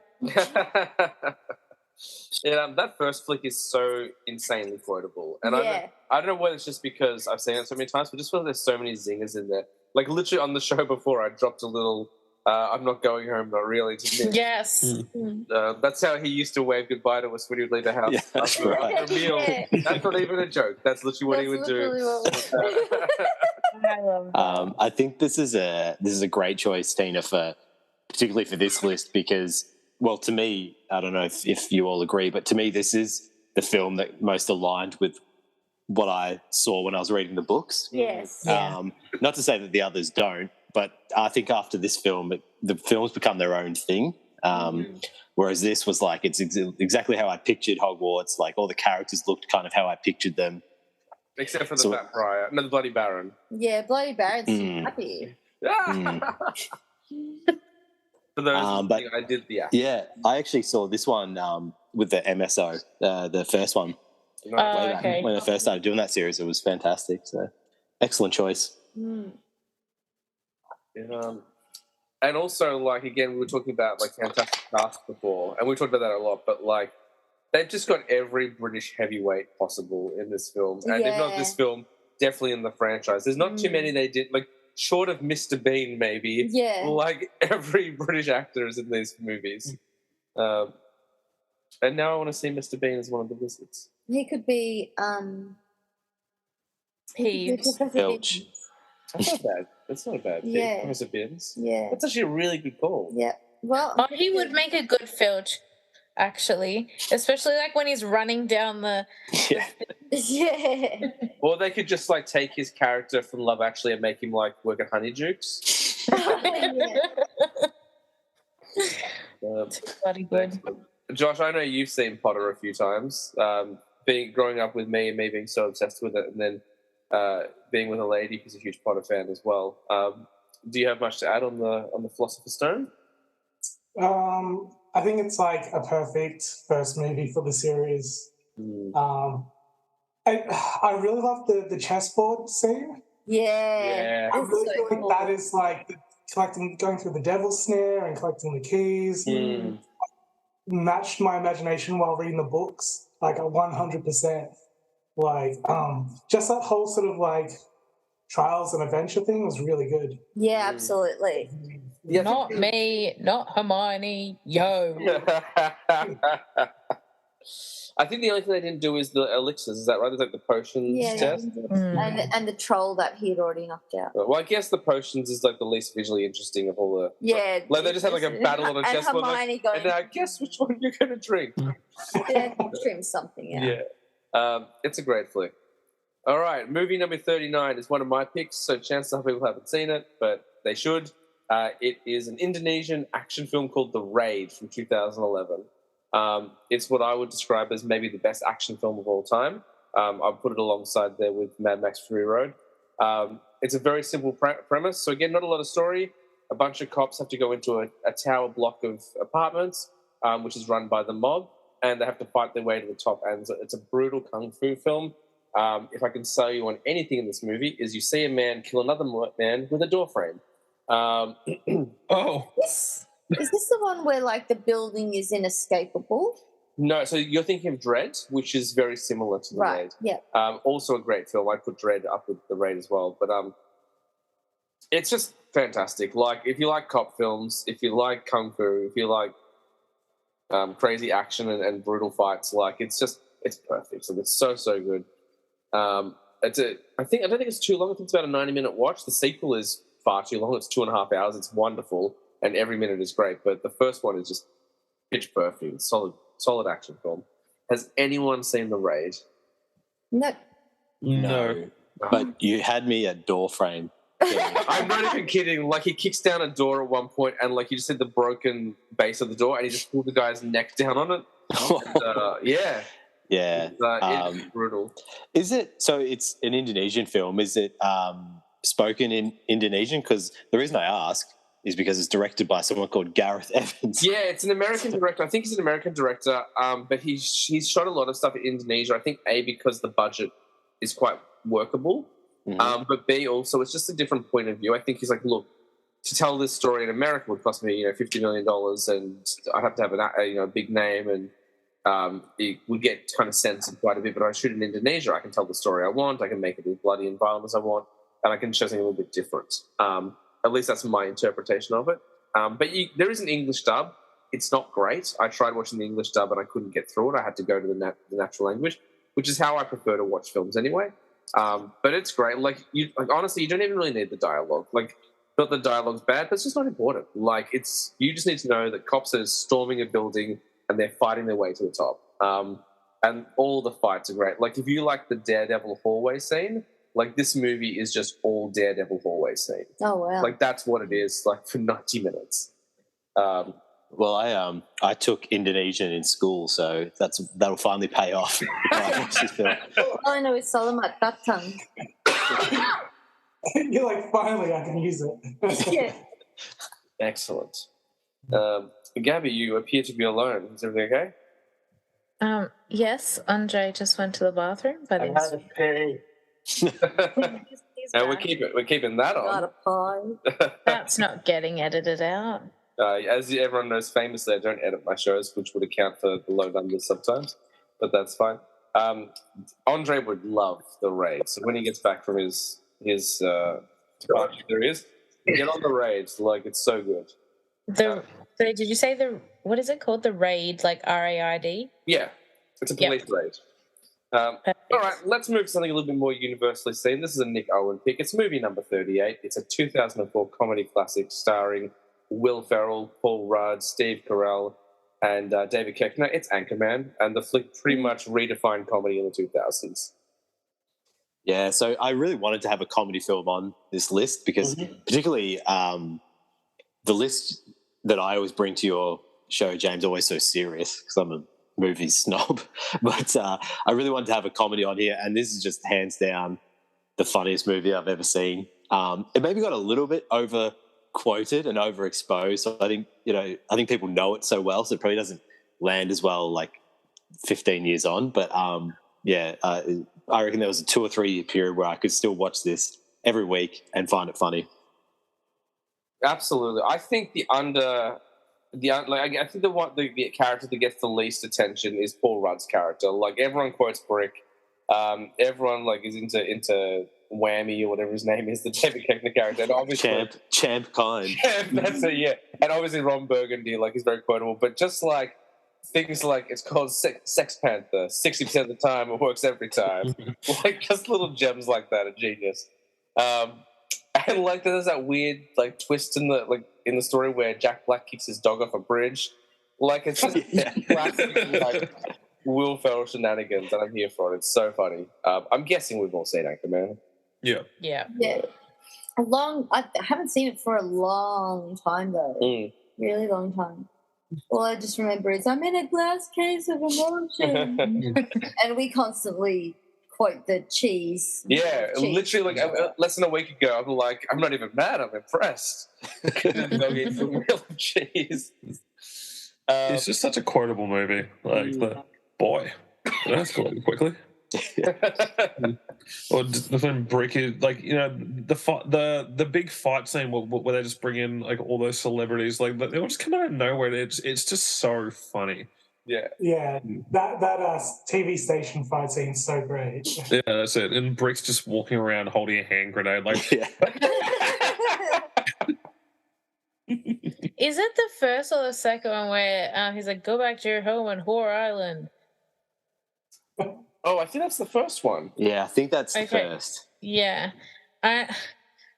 so every now and again, like as a fresh 18-year-old, some of the boys like in our friend group would be like hanging around while the girls were getting ready, and like every now and again they come in like, why don't you go back home to your home in Whole Island, because girls when they hit the clubs at a fresh 18, they make some questionable wardrobe choices.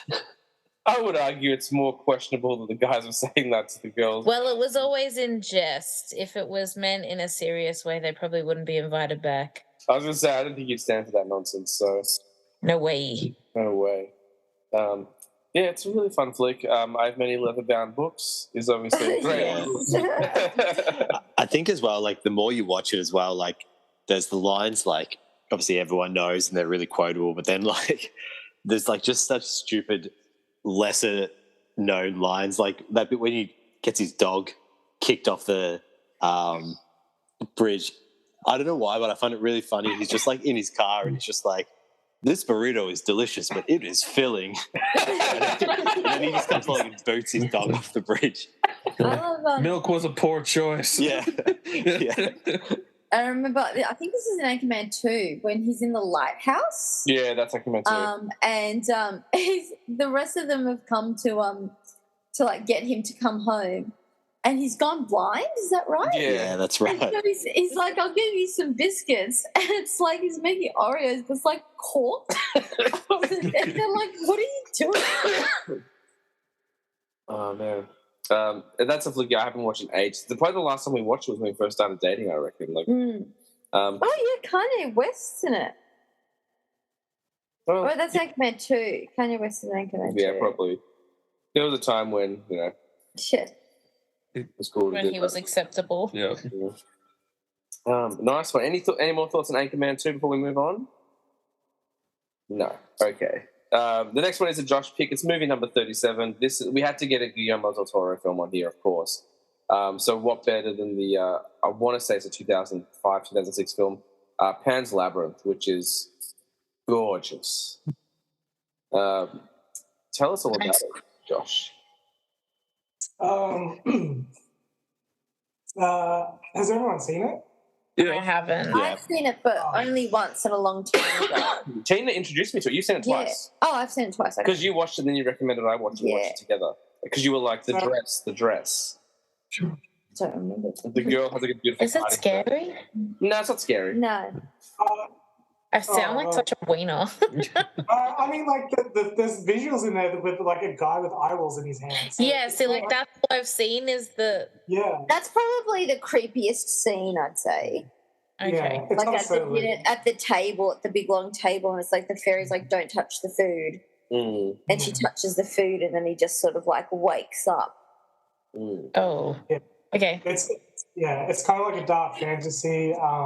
So it's set in Spain during World War II, and it's this girl and her mum have to live with her stepdad, which is like the captain of like an army, and he's like this mean guy. So I think what she does is she like dreams up like this alternate universe to just escape like just the world she's in. But they really blur the lines between what is like kind of real and what is not. So you don't really know if it's happening or if it's not happening, which is really cool. Yeah, it's a bit Alice in Wonderland. I was going to say, it sounds Alice in Wonderland-y. Yeah. You're never really sure whether it's real or not, but you do know like it's like she's just not wanting to be there at all. And she just gets, she just finds a way and into like this garden, I think it is, and then she meets this faun who says like she's like the princess of the underworld or something. And if she completes these trials, then she can save her family and herself and all that. And it's just really weird and odd where she like puts like a weird plant under the bed to help her like mum. Mum not get sick. Yeah, I just remembered that. I'm just trying to. The monster with the eyes and the hand is definitely like really iconic. There's some really cool scenes in there, and I just dig the setting, and it's not in English as well, which makes it a little bit cooler, more pretentious. Also, it's in a different language. It's Spanish. Yeah, it's all in. It's Spanish. Yeah. Probably still the best film I would say, like to date. Like I love Guillermo, but like it's just such a strong entry into his filmography. It's so good. Yeah, it's just beautiful. It's just absolutely visually stunning. Like it's I shall have to add that to the list. Like Corpse Bride, but in real life sort of thing. Oh, I see. Yeah. Mm. Well, it's on the list. Yeah, it's solid. Like I just picked it up on Blu-ray recently. It's on the list of rewatches this year. But yeah, it's so good. It's kind of surprisingly violent as well. Yeah, and it's mainly the war stuff, isn't it, where the violence really comes out. I don't remember. It's been a long while since I've seen it, but I feel like it's got a pretty tragic ending, if I remember correctly. Like, I don't think the movie. Don't tell me. The guy with eyes loses his eyes, and he has to wear an eye patch on both hands. Still too soon about the eye patch. I forgot about that. Gabby had to wear an eye patch last year. There were many cathode beam pirate beams. Yeah. Oh, heck. Anyway. Any other thoughts on Pans? No. Excellent. Moving on to movie number 36. It's another Tina pick. It's the Adrian Brody classic, The Pianist, which I have not seen, so I won't be able to contribute to this much at all. So, has anybody else seen The Pianist? Yes. With, what's his name? Adrian Brody? Well, then, no. I thought this was with, who's Batman? Christian Bale. Yeah. That's The Prestige. I thought, okay, obviously I'm wrong, so that's so fine. That's right. The Pianist is a Holocaust movie. Right. Different, very right movie, wrong actor in my head. It is. I've only seen it once. It is a very heavy movie. Like, you probably only need to see it once in your life. But my God, is it a beautiful, stunning, sad story. Like, it's just gorgeous. So it's basically about Adrian Brody plays a Jewish character, and it's in the height of World War II. I think it's actually World War II finished in 44, didn't it? So I think it's actually set in 45. I think it goes over a couple of years. And he's a piano player. If I remember correct, like I said, it's probably been about 15 years since I've seen it. I think he's like piano player for in a bar. And then Nick's giving us approval. Okay, cool. Nick's seen as well, so he's our backup. And so basically, like being Jewish and being with a Jewish family, obviously, the Nazis are coming in, the Nazis are taking over, and it's just his story of him being separated from his family and then him going into hiding. And so his family is sent to concentration camps, and he manages to escape having to go to that through hiding. And it's just the whole movie is just him hiding and him going from place to place and people giving him up, and then he has to like hide in walls and all this kind of stuff like that. And he learned how to play the piano for this movie as well.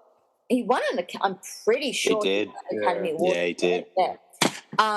He lost a crap ton of weight as well, because by the end of it, the war's finished and he's completely emaciated and just like haggard and he's like cutting. There's one point where he's like cutting a potato into like eighths. Like just eating an eighth of a potato. Or something that's like that. right, because that's all he had. Pretty brutal.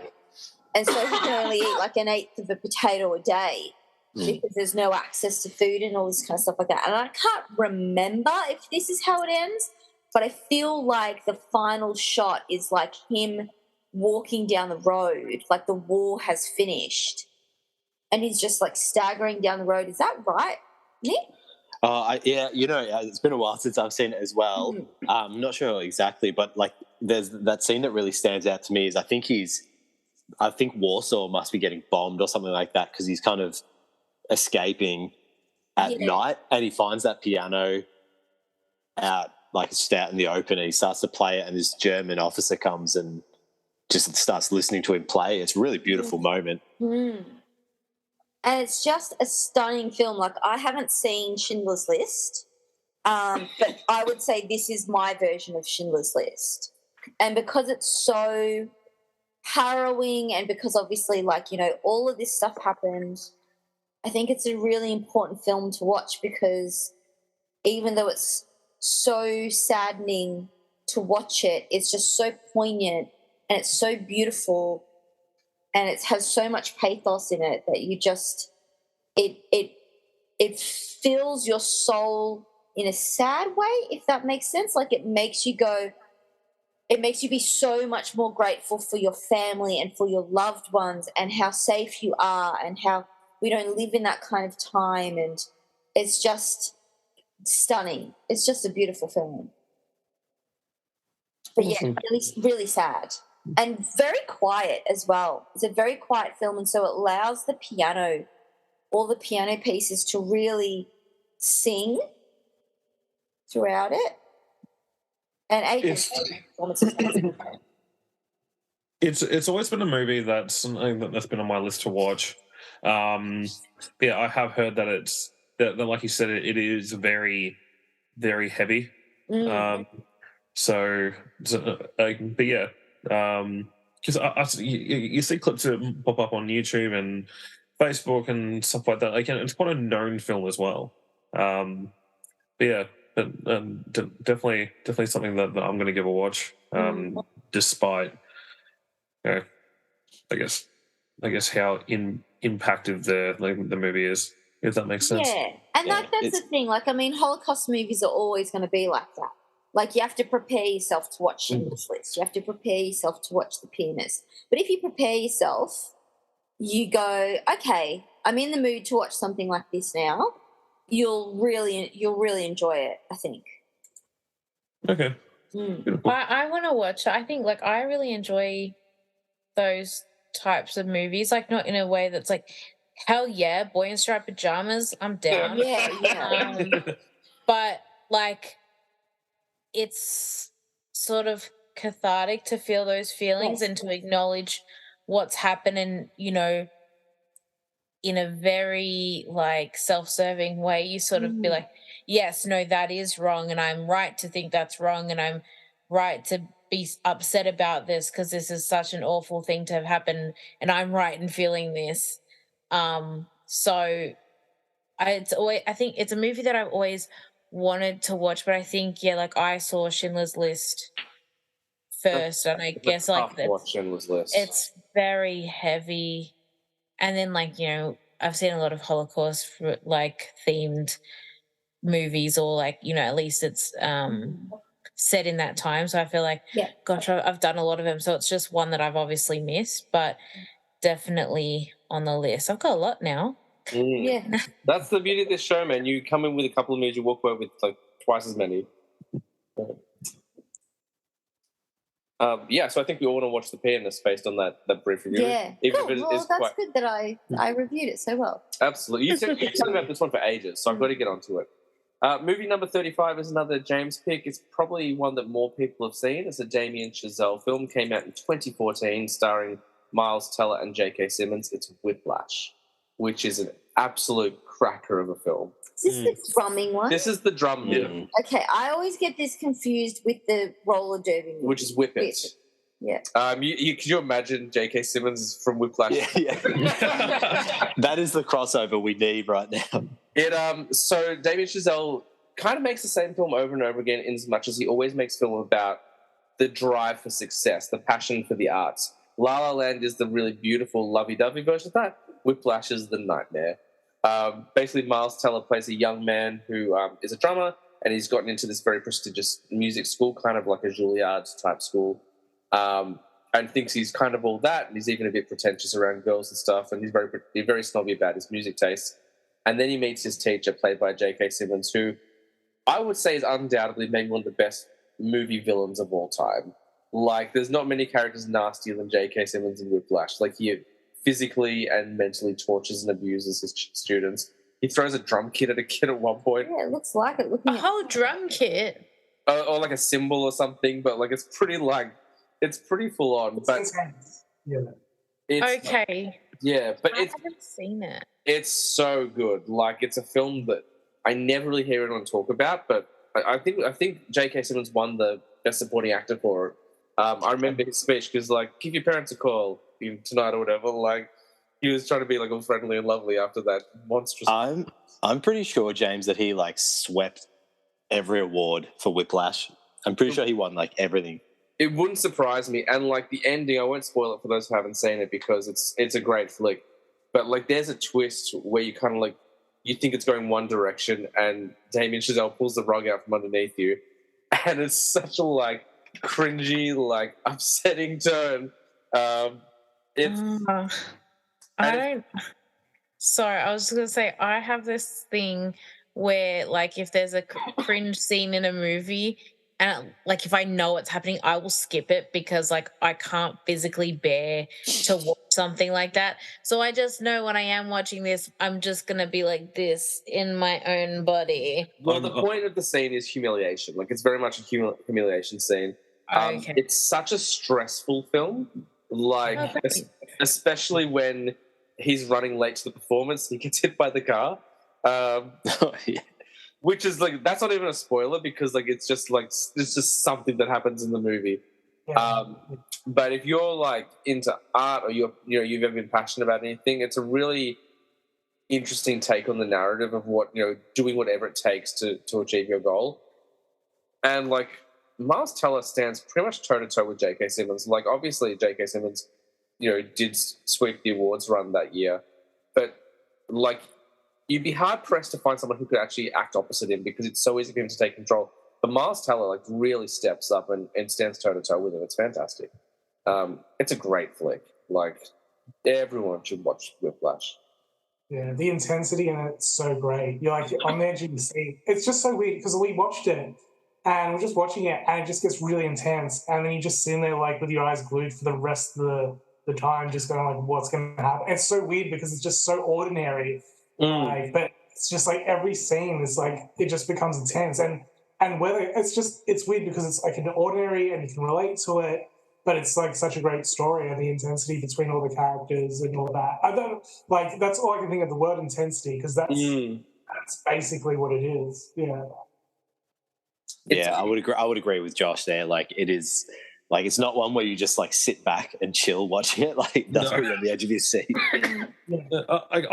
I walked into the movie thinking that, like, because I saw it. I can't remember where I watched it, whether it was on Netflix or another streaming service, but when I saw it and I had a lot of really good things about it, I clicked on it and knowing nothing at all about the movie, and thought it was just going to be a chill movie. Oh, okay, this guy plays drums. All right, I can deal with that. And then it immediately turned to my face, at the on the back of my bed, like, whoa, what the hell is going on? But I was encapsulated. And like some of the insults, politically incorrect as they are pretty genius. Like, like there's some pretty funny. I can't remember off the top of my head because they're like that upsetting. But like some of the jokes, like the insults, are really funny. It's just like, how could another human being speak to someone like that? And it plays like almost like a horror film. Like, it's a drama. Like, it's literally like just about a guy wanting to play drums, and like it is legitimately terrifying in places. Like, it's full on. But I like that at the end of the film, though. It's like pretty ambiguous about, like, well, as harsh as his methods are, do they work? Because if you look at where Miles Teller's character ends up in the film, he's like a mini Simmons. Yeah, he really is. Just a madder, more scary J. Jonah Jameson. Yeah, that's the version of J. Jonah Jameson I want to see now. Like, he's literally like Spider-Man. Yeah. Excellent. I'm glad a few people have seen it, and those who haven't, definitely go up. Like, it's so good. Let's bring up I think it's a Nick pick. It might be a Josh. I'm pretty sure Nick picked this one, though. We've got to get some Nolan in here. So I would say this is arguably Nolan's best. It's Interstellar. Yeah, one of my favorite films of all time. Obviously, like, if anyone's listened to like one single episode of James's podcast that I've been on, although my love for Christopher Nolan, going back to like any podcast we've done in the last like 7 years. Yeah. So this basically follows a group of astronauts. So the planet Earth is dying, and this group of astronauts set off into the cosmos to find a new home for humans. And I think it's a really special sci-fi film. Like, it's got really great practical effects. Like the score, all on an organ. Well, most of it's on an organ. Is pretty phenomenal as well. Yeah, definitely a classic. Have we seen this one? You haven't, but I have. Okay. It's a film that I put off for the longest time because it was long. Like, it's a 3-hour movie. And also, I don't know what it was. I just wasn't interested in it for some reason. But I think because one thing that Nolan's been criticized of, even by me, and it's completely untrue, but something that I used to believe, was that he's devout or like devoid of emotion in his films, which actually isn't accurate. He just plays in a very different way. But people told me, like, no, you don't get it. You will cry so much in Interstellar. Like, it's such a beautiful film. And, like, the planet with the waves, like, that whole sequence, I won't spoil it for those who haven't seen it, the whole ice planet betrayal thing, which was so unexpected. And then the whole third act, like, we can spoil a little bit. Like, it's a time travel movie. Like, that's what it is. But the way he approaches it and the way he explains it, just, I was crushed. Like, it's so scientific, it's so stark, it shouldn't work, and I'm like in tears. It's so beautiful at the same time. And McConaughey, like, this is at the beginning or kind of at the early days of the reconnaissance, like when he kind of came back and started doing some really fascinating work. He's on fire, but like everyone in this flick is so good, and it's just it's a feast of a film. It's just so enjoyable. And I think as well, like, I mean, if you haven't seen this or if you haven't seen it in a while, like, there's no way you'd remember this specific bit, but James just mentioned there's a betrayal on an ice planet, and basically, and I can hear how much of a nerd I am as I explain this scene, but they have to escape this ice planet, and they have to re-dock to a space station that's spinning out of control. Oh, fantastic scene! And the music is so intense, and he's spinning this spacecraft in line with the space station, and I would just about say that's like the perfect 2 minutes of cinema for me anyway. Yeah, I only watched it. It was about a month ago or less than that. Yeah, because I got tickets for Andre and I to go see like some Hans Zimmer works in concert. Like we actually both went and saw Hans Zimmer when he came to Melbourne a couple of years ago, but this was just like a concert being put on by a quartet, and it was like a candlelight one. And I was going through like their set list. I'm like, I've never seen this, but when he played it at his concert, like it was just really intense. It was amazing. Like I've just that would never have been incredible to hear live. Oh, so good. Like chills, literal chills. So yeah, so we watched it, and I was my best friend, she was saying like that you have to watch it, it's so good. And so halfway through, I think we need to pause because I need to go to the bathroom or something, and I'm like, all right, I've got thoughts. What the hell? What's going on here? I don't like this. I don't like that guy. I really don't like that guy. He's the worst. And then at the end, I'm like, okay, I'm confused. I still don't like that guy, and I'm sad. So why did you tell me to watch this? But I think, and then I watched like a bit of a breakdown of how the time travel worked, and then I was like, oh, right, it's all coming back to me. So yeah, it's great concept, great execution. I think a great performance put on by everyone in the movie as well. So, tick. Excellent. Any other thoughts on Interstellar before we move to the next one? The robot. Yeah. The square robot. Yeah. I don't remember the robot. It's been a couple of years since I've seen it. It's like four, like, I don't know what you'd call them, pylons, or just like four. Like, oh, yeah. It just twists. Yeah. Yeah, I think that was like, I feel like this is his version of 2001. Like he's trying to do it 2000, and like the robot in 2001 is also kind of strange and very basic. So I think that was kind of his take on that. Excellent. Movie 33. It's a Josh pick. It's an M. Night Shyamalan film, which we need to celebrate. We don't get enough Shyamalan on the show, and it's Unbreakable. Oh, I have not seen it. I haven't seen that one either. I haven't seen that. I don't think you have either. Josh, take us through Unbreakable. It's so good. So this guy's like, he's just getting like, he's down on his luck, bad incident after bad incidents happening to him. I can't remember what happens to him, but he, I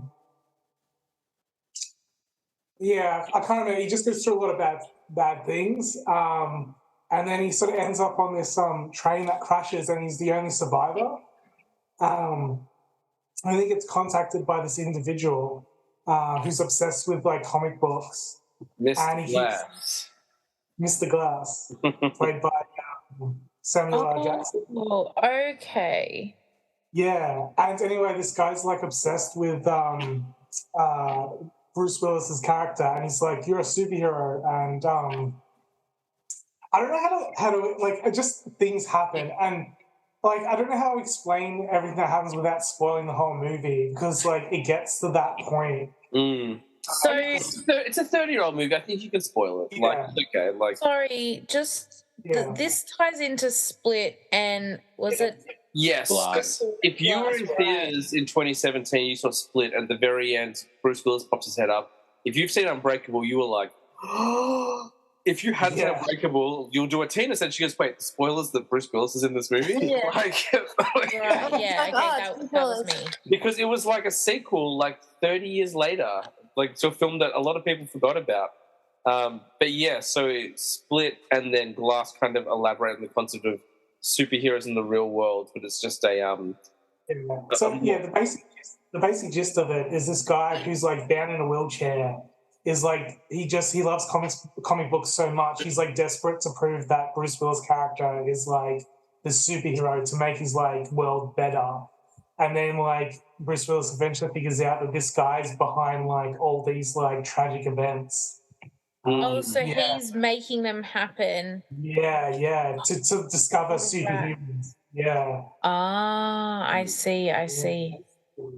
And like this guy in the wheelchair, like he thinks he's like, oh well, I don't know if he dubs himself the world's most intelligent man, but he thinks he's Professor X. Yeah, basically in a nutshell. And he's trying to like trying to pull people out of the woodwork so he can prove his theory.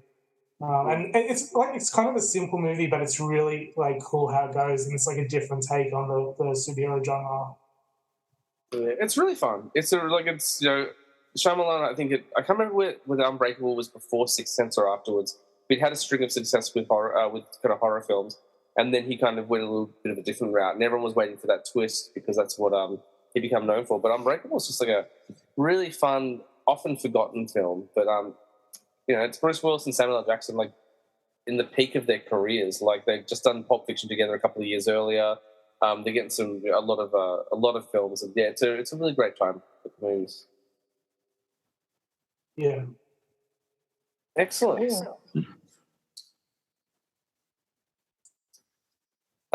Excellent. So the next one is a Tina pick, which again I think is going to be a film that everyone's seen. It's a James Cameron film. It was the biggest film of the 90s, I think, and it's I can't remember. Titanic. Oh, of course. Yeah. I was like, who's James Cameron again?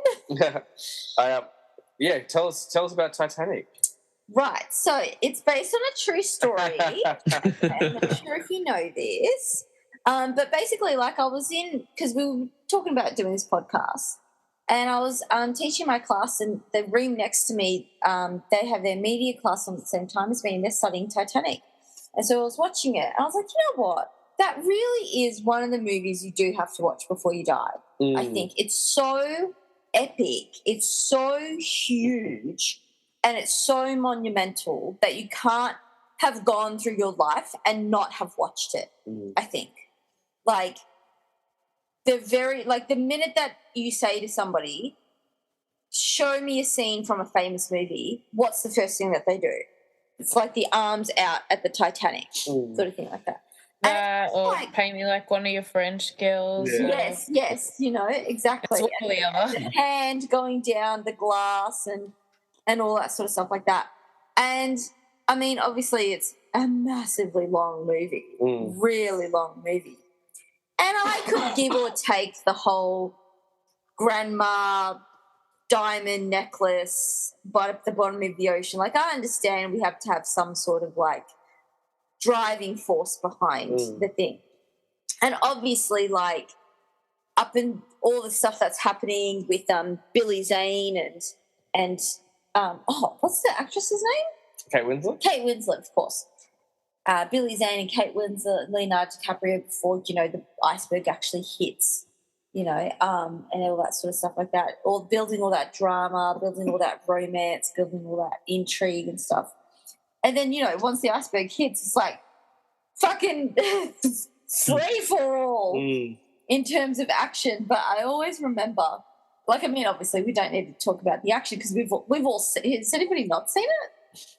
I don't think anyone on the planet has not seen it. Yeah. You know what I mean?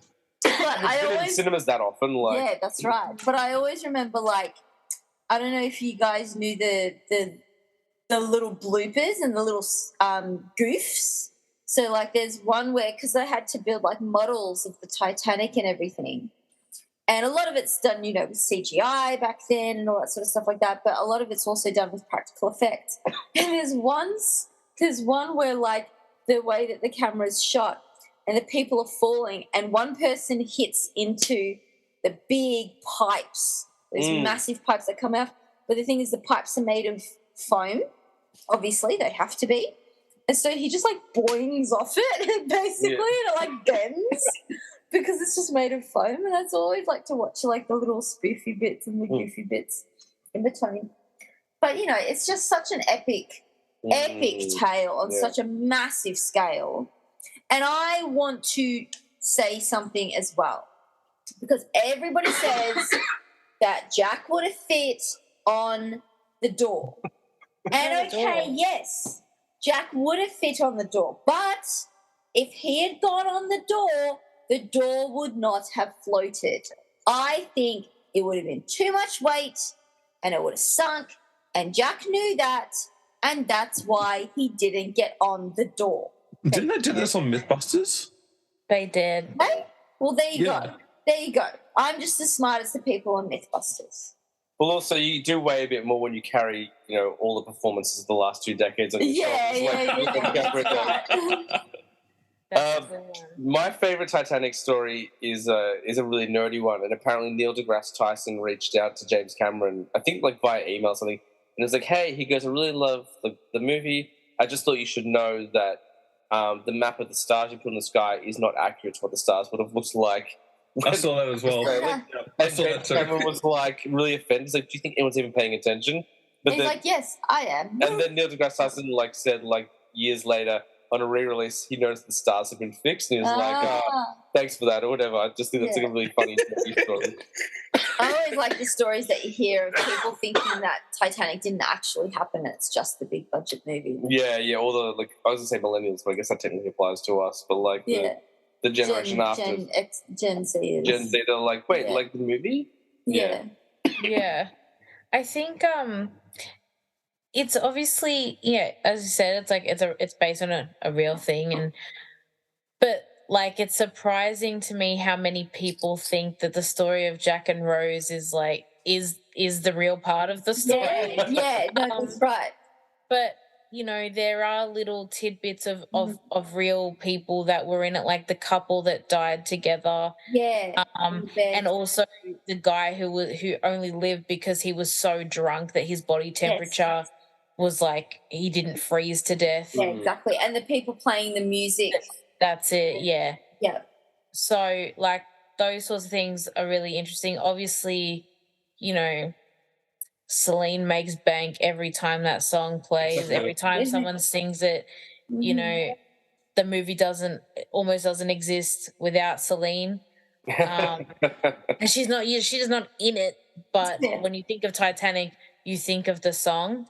Well, I think the other thing is that because obviously we all know how it ends. We all know when you're going into that movie, you know exactly what's happening. So it's been spoiled for you beforehand. Wait, what? So when all of that expository stuff of should we check the lifeboats? Oh, no, it's okay. Don't worry about it. And, do we have enough life jackets? Oh, yeah, we've got one for all the rich people. And so you sit there going, if they don't they, at the start of the film, they're they say it's unsinkable. Yeah. You need this nuclear device for icebergs? Yeah. No, leave that one at her. But it's an epic movie, and I remember when it came out, on VHS, there was 2, and it was that big boxy type thing. We had that set. Oh, Yep. Mine came in a single clamshell because I got it for my 8th Christmas. I don't know why I asked for Titanic when I was 8 years old. What every 8-year-old boy. I was 8 or 9, and I was Can I have Titanic? Yeah, and we watched it Christmas morning.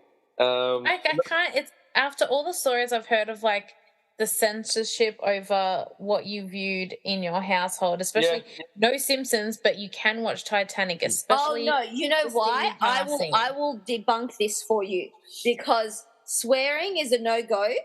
This was the idea. Swearing was a no-go. Violence was a no-go, but boobs. Yes, to boobs. I remember hearing this. It was the only time that boobs were going to be seen in that household. He's talking about his dad, not him. I'm sorry. I mean, I don't know. Whatever. I'm not going to yuck anyone's yum. I'm always telling people to cover up in my house. I'm like, no.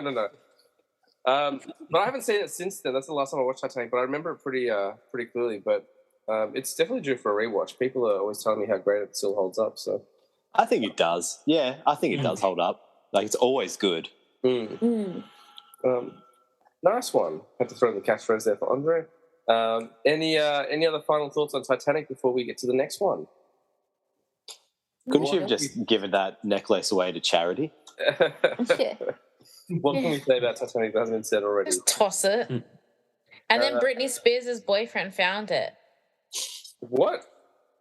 Okay, For the tangent coming on, but I'm here for it. Okay, so in one of the songs, they're like, I thought that old lady threw it down in the ocean in the end. Well, baby, I went down and got it. Oh, yeah. So there you go.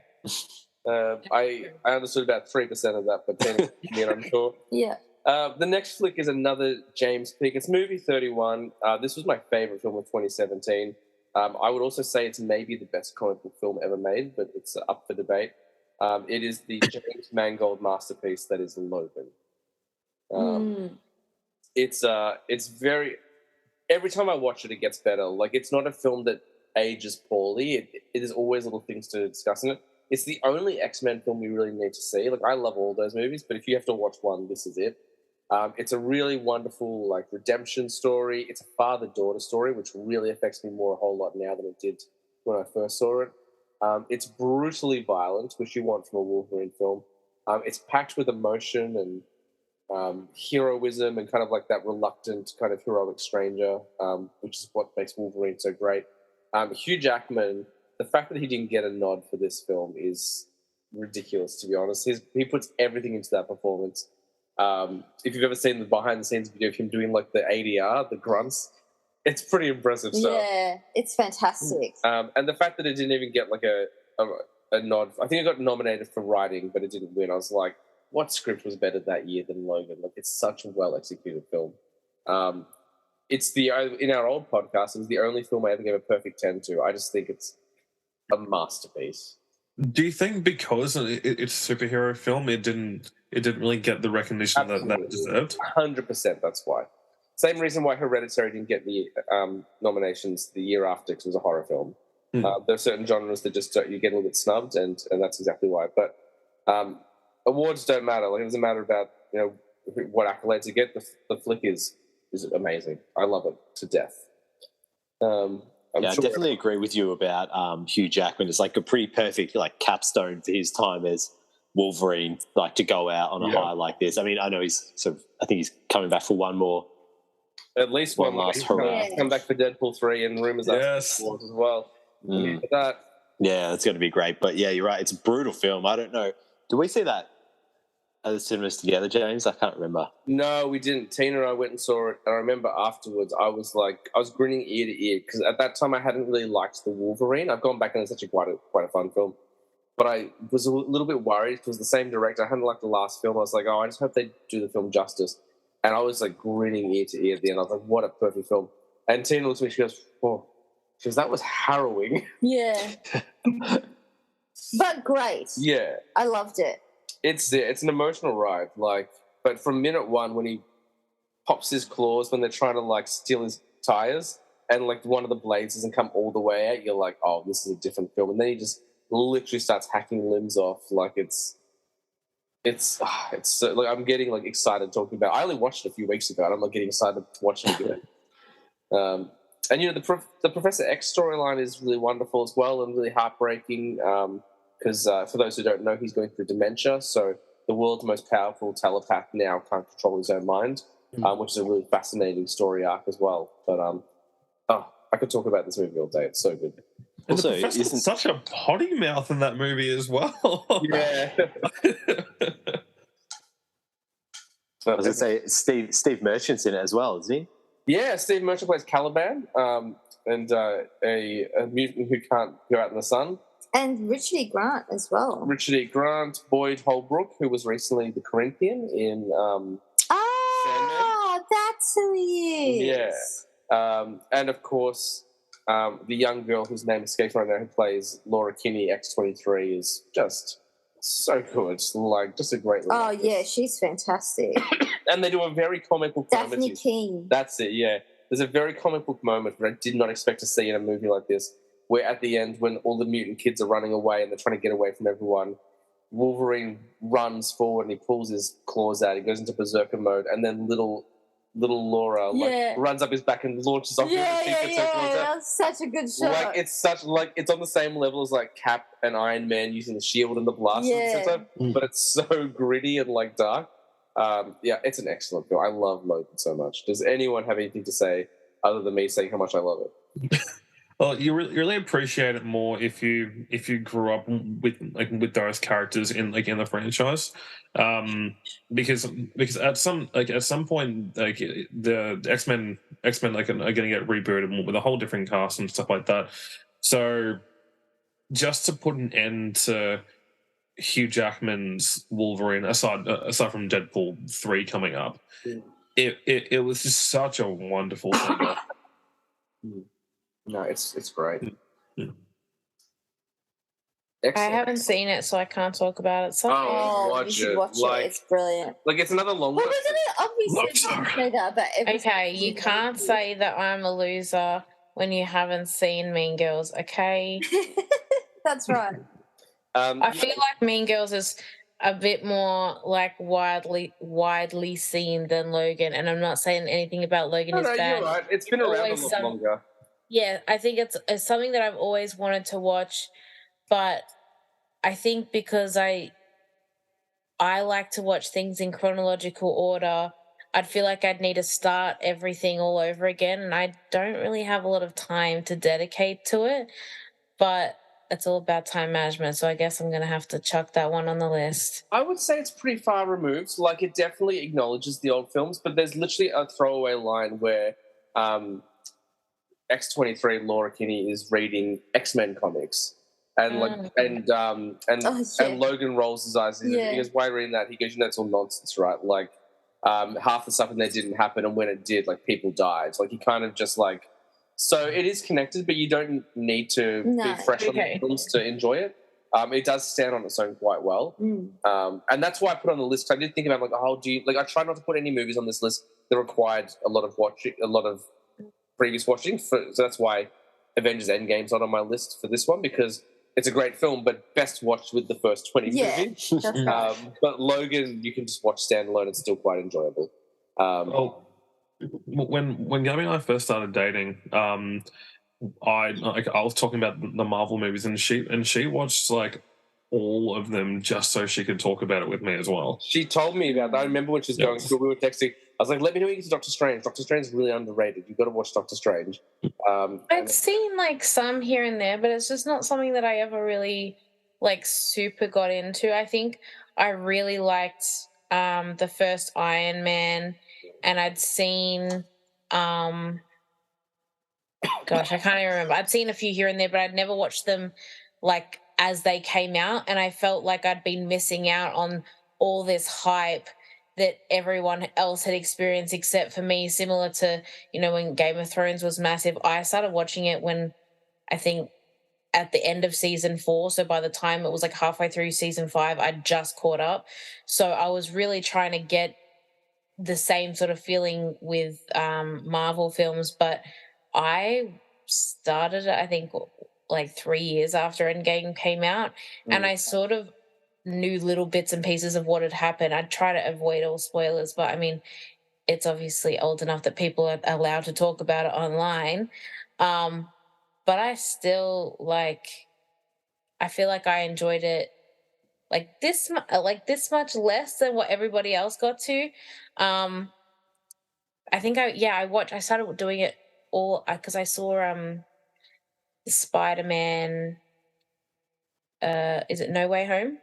That's the best one that I cry at all the time, and I watch like 3 times. So that's I watched that one, and I was like, God, this is really good. Like, because I think I sort of made throwaway it's a superhero movie, it's not meant for me.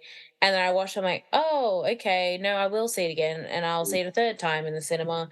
And so that's when I thought, maybe actually these are for me. And then I watched it, and I'm like, oh, yeah, cool. So, yeah, I think that the fact that I haven't seen every last detail has really stopped me from watching this. But I've got Pan's Labyrinth, I've got The Pianist, I've got what else have we got? I've got a few things that I need to fill my weekends with, so I'm excited. And we've got 30 more to get through, so you might find a few more for your list coming up.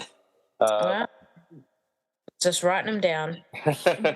And that's the end of episode 50, part 1. We talked about 20 movies. There are 30 to go. So stay tuned. There is a lot more movie talk to come. Part 2 is going to be a monster episode because there's so much to talk about, plus some little secrets and bonuses that are coming that we haven't talked about yet. So keep an eye out for that one. But until this episode concludes next week, as we say every single episode, I was a teenage film snob, but I'm trying to be better. See you next week.